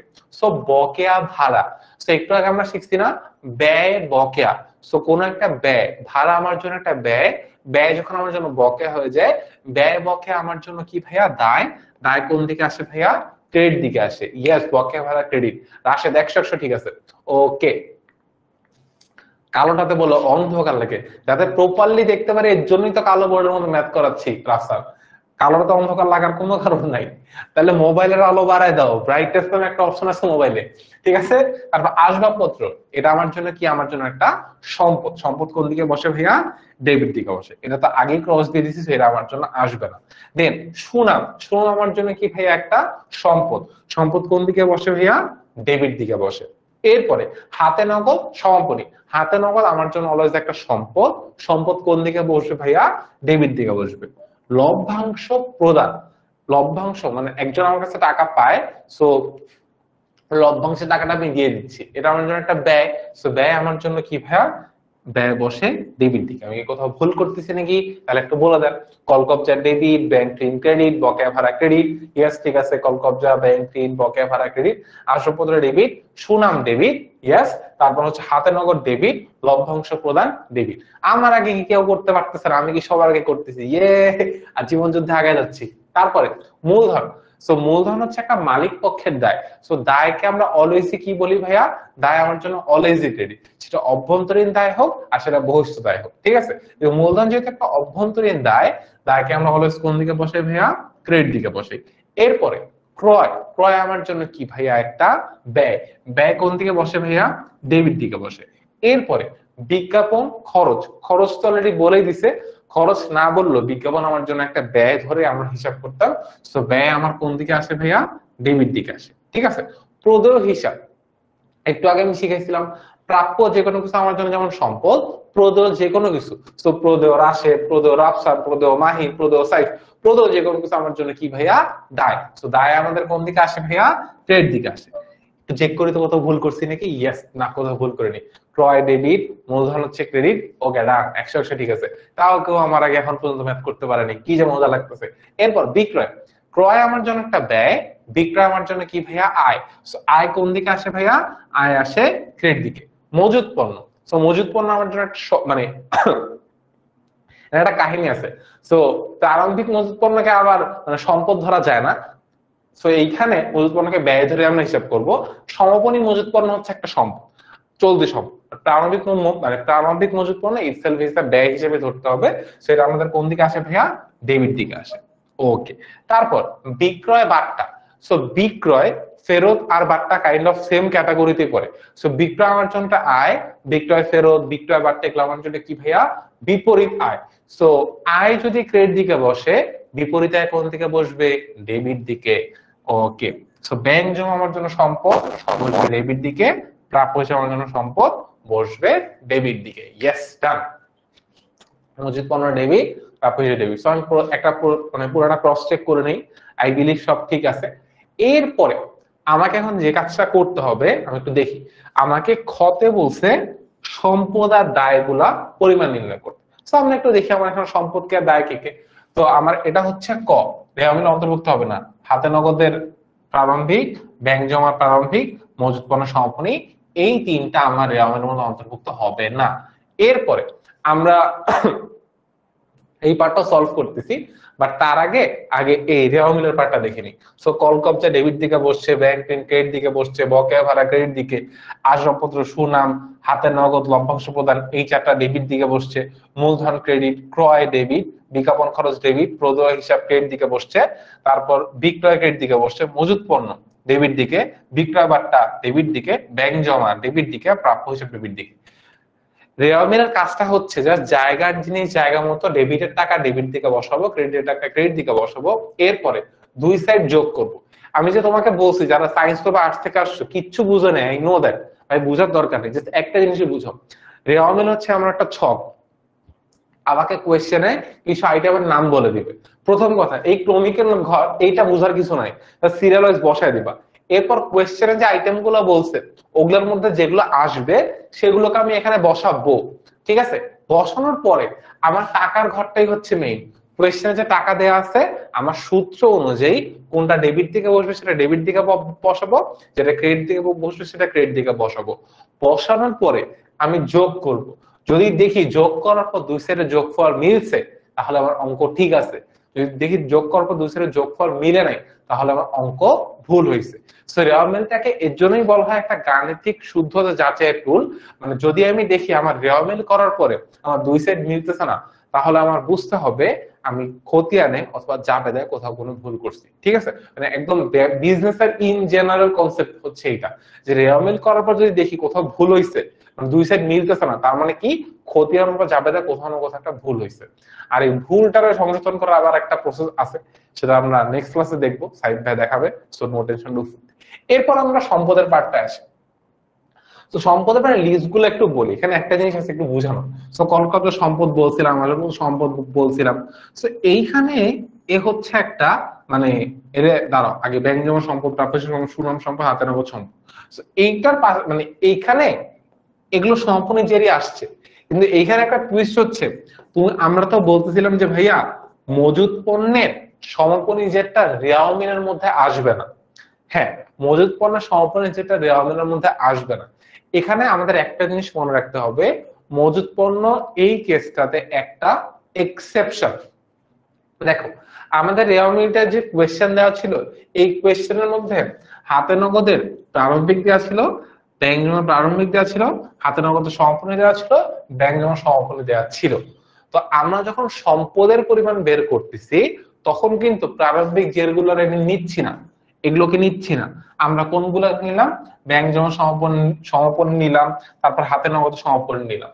কিন্তু এইখানে তোমাকে আমি একটা জিনিস একটু আগেই বলছি যে মজুদ পণ্যের প্রারম্ভিকটা কিন্তু সম্পদ না, মজুদ পণ্যের যে সমাপনী যে ওইটা হচ্ছে সম্পদ। তো যদিও আমরা এই মজুদ পণ্যের এই জিনিসটাকে রেওয়া মিলের মধ্যে লিখতে পারবো না, কিন্তু যখন আমাকে সম্পদের পরিমাণ বের করতে বলবে তখন কিন্তু আমাকে সমাপনী মজুদ পণ্যটাকে নিয়ে আসতে হবে। তো এই পার্টিকুলার পার্টটা অনেকে ভুল হয়, তো এই ভুলটা ঠিক মানে ধরাই দিলাম, আই গেস আর কখনো ভুল হবে না। তো যখন আমাকে বলবে সম্পদের পরিমাণ নির্ণয় করতে তখন সমাপনী মজুদ পণ্যটাকে আমরা নিয়ে আসব বা ইনক্লুড করব, ঠিক আছে? ওকে। আর কি আছে? দায়ের মধ্যে ঋণ একটা দায়, বকেয়া ভাড়া একটা দায়, প্রদেয় হিসাবে একটা দায়, আর আমাদের এখানে কোনো দায় নাই। দাঁড়ানোর জন্য আমি তারা মানে এসএস না, আমি বাইরে দাঁড়াবো না ফ্রেমে দাঁড়াবো, ঠিক আছে? আমি বাইরে দাঁড়াই, ঠিক আছে? চিরুনি তল্লাশি দিয়ে একটা ভালো বইয়ের নাম দেন কিনে নি। আচ্ছা মানে ভালো বইয়ের নামের জন্য ভাই চিরুনি তল্লাশি দেওয়ার কোনো দরকার নেই। অ্যাকাউন্টিং এ তোমাদের তুমি যে কলেজে পড়বা কলেজের টিচাররা একটা পার্টিকুলার বই দিয়ে দিবে, তোমাকে ওই বইটাই কিনতে হবে। To be very frank, accounting এর প্রত্যেকটা মার্কেটে যতগুলো বই আছে প্রত্যেকটা বই দেখবা যে পড়া বলি টপিক বলি খুবই সুন্দর করে সাজানো এবং গুছানো। তাহলে মানে কলেজে তোমার টিচার তোমাকে যে বইটা কিনতে বলবে ওই বইটা কিনলেই হবে, এক্সট্রা কোনো বই কেনার দরকার নেই। বিকজ অ্যাকাউন্টিং এর প্রত্যেকটা বইয়ে এত মানে প্র্যাকটিস করার জন্য এত জিনিস দেওয়া আছে, অ্যাকাউন্টিং এর প্রত্যেকটা বই মনে হয় একটা একটা করে 5 কেজি মানে ডাম্বেলের মতো, সো ওটা নিয়ে বডি বিল্ডিং করা সম্ভব। আচ্ছা আমাকে যদি জিজ্ঞাসা করতে চাও যে অ্যাকাউন্টিং এ কোন বই ভাই আপনি সাজেস্ট করতে মানে চান সাজেস্ট করবেন, সেটা হচ্ছে যদি ওয়ালিউল্লাহ স্যারের বই আছে যেটা মার্কেটে অনেক বেশি পপুলার। সো আরেকটা হচ্ছে দীপক কুমার নাগ স্যারের বই, এটাও মার্কেটে মানে অনেক বেশি পপুলার। দুইটা বই ডিফারেন্স তোমাকে একটু আমি বুঝাই বলি। ওয়ালিউল্লাহ স্যারের বইয়ে যে ইন্টারনাল লেখাগুলা এটা অনেক ইজি টু আন্ডারস্ট্যান্ড, তুমি পড়ে পড়ে অনেক কিছু বুঝতে পারবা, ঠিক আছে।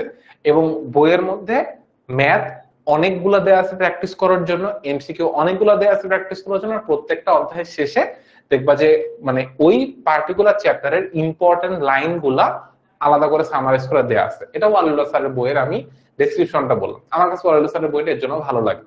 এরপর আমি দীপক কুমার নাগ স্যারের বই, দীপক কুমার নাগ স্যারের বই আমার দুইটা বই দেখারই এবং মানে পড়ার সুযোগ হয়েছে, এই জন্য তোমাকে আমি দুইটা বইয়ের ডিফারেন্স গুলো বলতে পারতেছি না মার্কেটে। এই দুইটা বই অনেক বেশি পপুলার, তোমাকে দুইটা বইয়ের নামে আমি জাস্ট ডিফারেন্স গুলো বলতেছি। দীপক কুমার নাগ স্যারের বইটা ওয়ালিউল্লাহ স্যারের বই থেকে একটু কমপ্লেক্স। এখন এই কমপ্লেক্সিটি পার্টটা মানে একটু কমপ্লেক্স প্রথমত বুঝে পড়ার জন্য এক।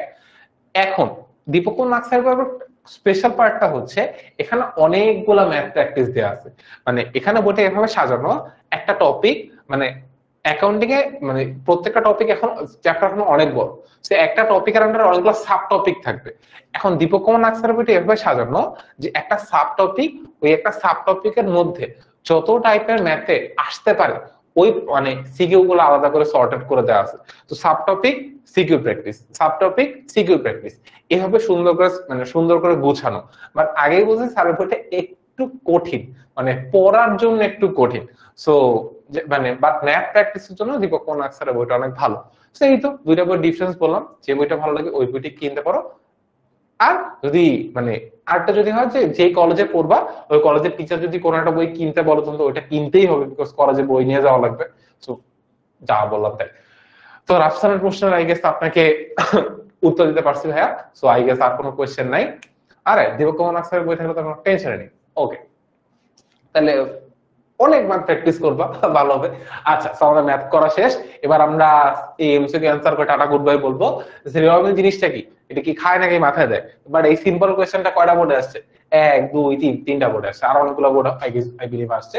রিওয়ার্ড জিনিসটা হচ্ছে একটা কি হিসাব, হিসাবের উদ্বৃত্তের তালিকা, চূড়ান্ত হিসাবের অংশ, হিসাবের সহকারী বই। তোমার অ্যানসারটা কি মনে হয়? ওকে, মোট জেরের একটা দাগ কাটা কেন? ওয়েট, তোমার মানে এই দুঃখটা আমি গায়েব করে দিচ্ছি, দুইটা দাগ দিলাম। Happy happy happy happy, yes, দুইটা দাগ দিয়ে গেছি। তো রেওয়ামের জিনিসটা কি? এটা হচ্ছে হিসাবের উদ্বৃত্তের তালিকা। সো একটু তাকায় দেখি তো রেওয়ামের মধ্যে কি হয়। হিসাবের যে উদ্বৃত্ত আছে এই প্রত্যেকটা হিসাবের উদ্বৃত্ত একটা তালিকা হচ্ছে একটা রেওয়াম। সো খুবই মানে একটা সেলফ এক্সপ্লেনেটরি একটা এমসিকিউ, যে হিসাবের সবগুলো উদ্বৃত্ত তালিকা হচ্ছে কি আমাদের জন্য একটা রেওয়াম। এই কোশ্চেনটা কেন এতবার আসছে মানে বলতে পারবা? কারণ কোশ্চেনটার অপশন গুলো কনফিউজিং। তোমার কাছে মনে হয় রেওয়ামের একটা হিসাব, রেওয়ামের কি চূড়ান্ত হিসাবের একটা অংশ, নাকি রেওয়ামের হিসেবে সহকারী বই? কি হবে ভাই? মাথা গায়েব হয়ে যাইতে পারে। মাথা গায়েব না হইলে জাস্ট মনে রাখবা রেওয়ামের হচ্ছে হিসেবের উদ্বৃত্তের একটা তালিকা। ওকে, সেকেন্ড কোশ্চেন, খতিয়ানের সমাপনী উদ্বৃত্তের তালিকাকে কি বলা হয়? আমরা ক্লাসের শুরু থেকে বলে আসতেছি যে খতিয়ানে আমরা যে উদ্বৃত্তগুলো পাই ওই জিনিসগুলোকে নিয়ে আমরা কি করি ভাইয়া? রেওয়ামেল প্রস্তুত করি, ঠিক আছে। ওকে, এরপরে কোশ্চেন, কখন সমাপনী মজুত পণ্য রেওয়ামেলে অন্তর্ভুক্ত হয়? চিল্লায় পড়াইছি ক্লাসে, যদি ভুল হয়েছে তাহলে মাইক দিব। ওকে, সো কখন সমাপনী মজুত পণ্য রেওয়ামেলে অন্তর্ভুক্ত হয়? সমাপনী মজুত পণ্য রেওয়ামেলে ইন জেনারেল ইনক্লুড হয় না, বা যদি আমার রেওয়ামেলের মধ্যে সমন্বিত ক্রয় দেয়া থাকে তখন সমাপনী মজুত পণ্য রেওয়ামেলে ইনক্লুড করতে হয়, ঠিক আছে। আর সমন্বিত ক্রয় দেয়া না থাকলে সমাপনী মজুত রেওয়ামেলে ইনক্লুড করতে হয় না।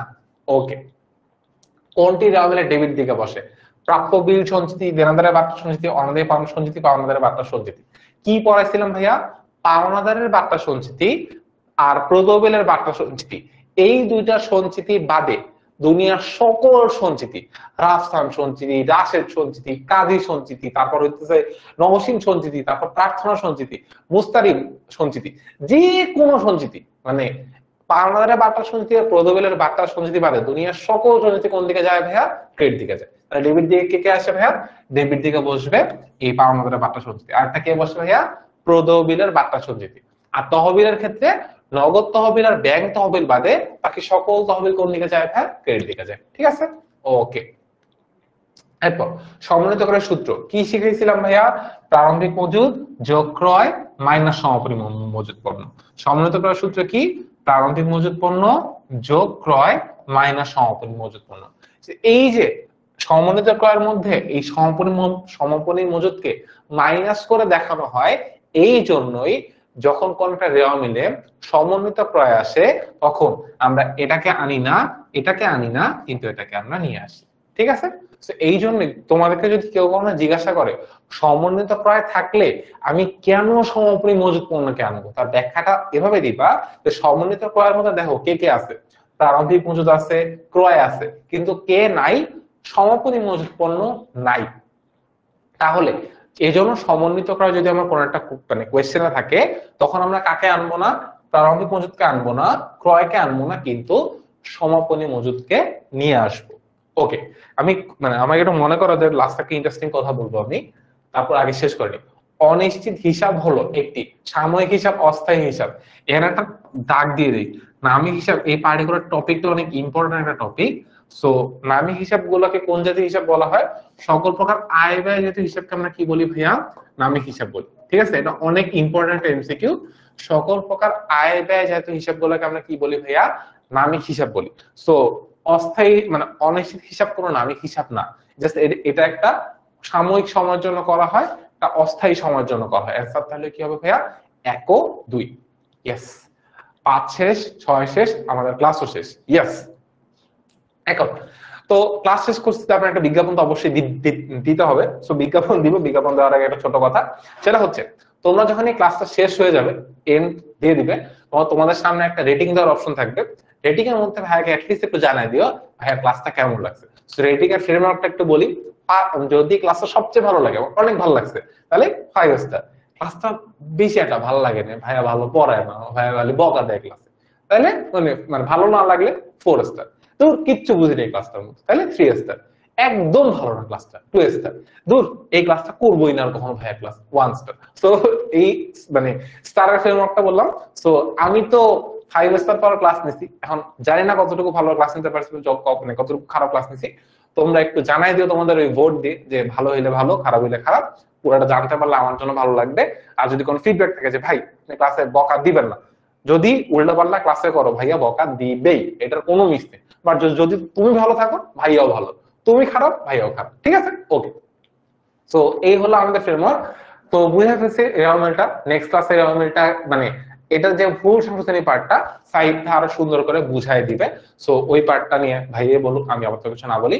এখন তোমাকে যে জিনিসটা বলতে চাইছিলাম সেটা হচ্ছে আমাদের অ্যাকাউন্টিং এই ফুল কোর্সটা, যে অ্যাকাউন্টিং এর যে অনলাইন ব্যাচ যেটাকে আমরা বলতেছি, অনলাইন ব্যাচে আমরা প্রত্যেকটা চ্যাপ্টার, আগেও বলছি এখনো বলছি, একদম বেসিক থেকে অ্যাডভান্স পর্যন্ত, অ্যাডমিশন মানে অ্যাডমিশনে যে এমসিকিউ এক্সাম হয় ওই লেভেল পর্যন্ত সাজানো প্রত্যেকটা চ্যাপ্টার আমি নিজে প্ল্যান করে সাজাইছি। এই জন্য আমি কথাটা তোমাকে বলতে পারতেছি, যে কারো মনে যদি কনফিউশন থাকে যে মানে এখন আমি তোমাকে ফোর্স করতে পারবো না যে ভাই এটাই কিনো, এটাই মার্কেটে বেস্ট, বাট আমি আমারটা বলতে পারবো যে কেন, মানে আমি আমার কোর্সটাকে কিভাবে, মানে এটাকে আমার ব্রেন ডিজাইন, যে আমি আমার কোর্সটাকে কিভাবে সাজাইছি, আমি আমার কোর্সটাকে এভাবে সাজাইছি যে আমার মনে হয়েছে যে আমার এইচএসসি লাইফে কিভাবে একটা মানে কোন স্যার যদি আমাকে পড়াইতো, একদম অনেস্ট রিভিউ বলি ভাই, আমার মনে হচ্ছে যদি এইচএসসি লাইফে কোন একটা স্যার আমাকে পড়াইতো, কিভাবে পড়াইলে ফাস্টেস্ট সময় এবং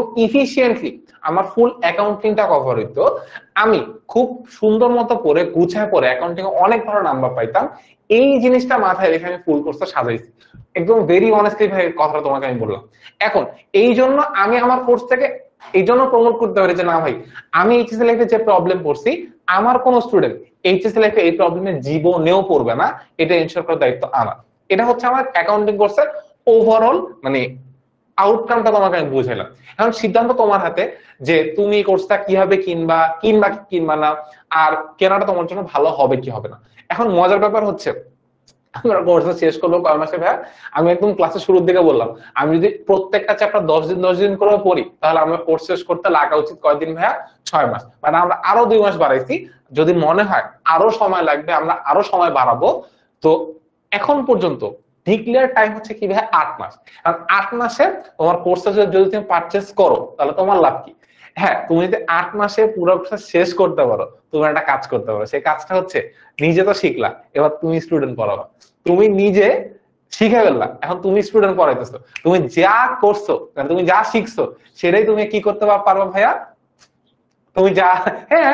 আর জাকির ভাই বলছো, আমাদের আইসিটি জাকির ভাই, না জাকির ভাই বলছে ভাই আমি কি অ্যাকাউন্টিং শিখে অ্যাকাউন্টিং করাতে পারবো, জাকির ভাই আপনি ক্লাসগুলো মনোযোগ দিয়ে করেন, আই ক্যান বেট আপনি আইসিটি বা 500 যে অ্যাকাউন্টিং করাতে পারবেন। ওকে ডান, আমি তাহলে আইসিটি শিখে ফেলবো, তাহলে আমি আইসিটি পড়াবো, জাকির অ্যাকাউন্টিং পড়াবে, no no matter, no tension, no ফুর্তি। সো এটাই। এখন দেখো, তুমি এখন যে টাকা দিয়ে কোর্স কিনবা, তুমি পরে তোমার স্টুডেন্ট থেকে ওই টাকা এক মাসে নিয়ে আসতে পারবা। So choice is yours. তোমাকে এখন বিজনেসের সিক্রেটও বলে দিলাম, এখন কি করবা না করবা জাদু মন্ত্র তোমার হাতে। আর এখন যদি তোমার এত কিছু মনে হচ্ছে ভাই এই কোর্সটা জীবনে আমার লাগবেই লাগবে, তাহলে 16910 নাম্বারটা কল দিয়ে কোর্সটা কিনে ফেলতে পারো না। আর তো কোনো আমাদের কোনো কিছু বাকি থাকছে না, তাহলে আর আমাদের কোনো কিছু নাই। Till then tata, good bye, আল্লাহ হাফেজ, দেখা হবে নেক্সট কোনো ক্লাসে, আর কোর্সের ক্লাসে দেখা হচ্ছে, তখন আমাদের সেই ফান হবে। আর অ্যাকাউন্টিং 0 to 1 বেসিক সিরিজটা আমরা খুব শীঘ্রই স্টার্ট করব। একটু গ্রুপে জানো যে ভাই এই সিরিজটা লাগবে, তাহলে আমিও জাবিদ ভাই সবাইকে বলবো যে ভাই আমারে টাইম দেন, আমি এই সিরিজটা নামাইতে চাই, ঠিক আছে? আর গ্রুপে অবশ্যই জানো ক্লাসটা কেমন লাগছে, এইচএসসি 27 স্টার স্টুডেন্ট এই গ্রুপটার মধ্যে। টিল দেন দেখা হবে নেক্সট ক্লাসে, আল্লাহ হাফেজ সবাইকে।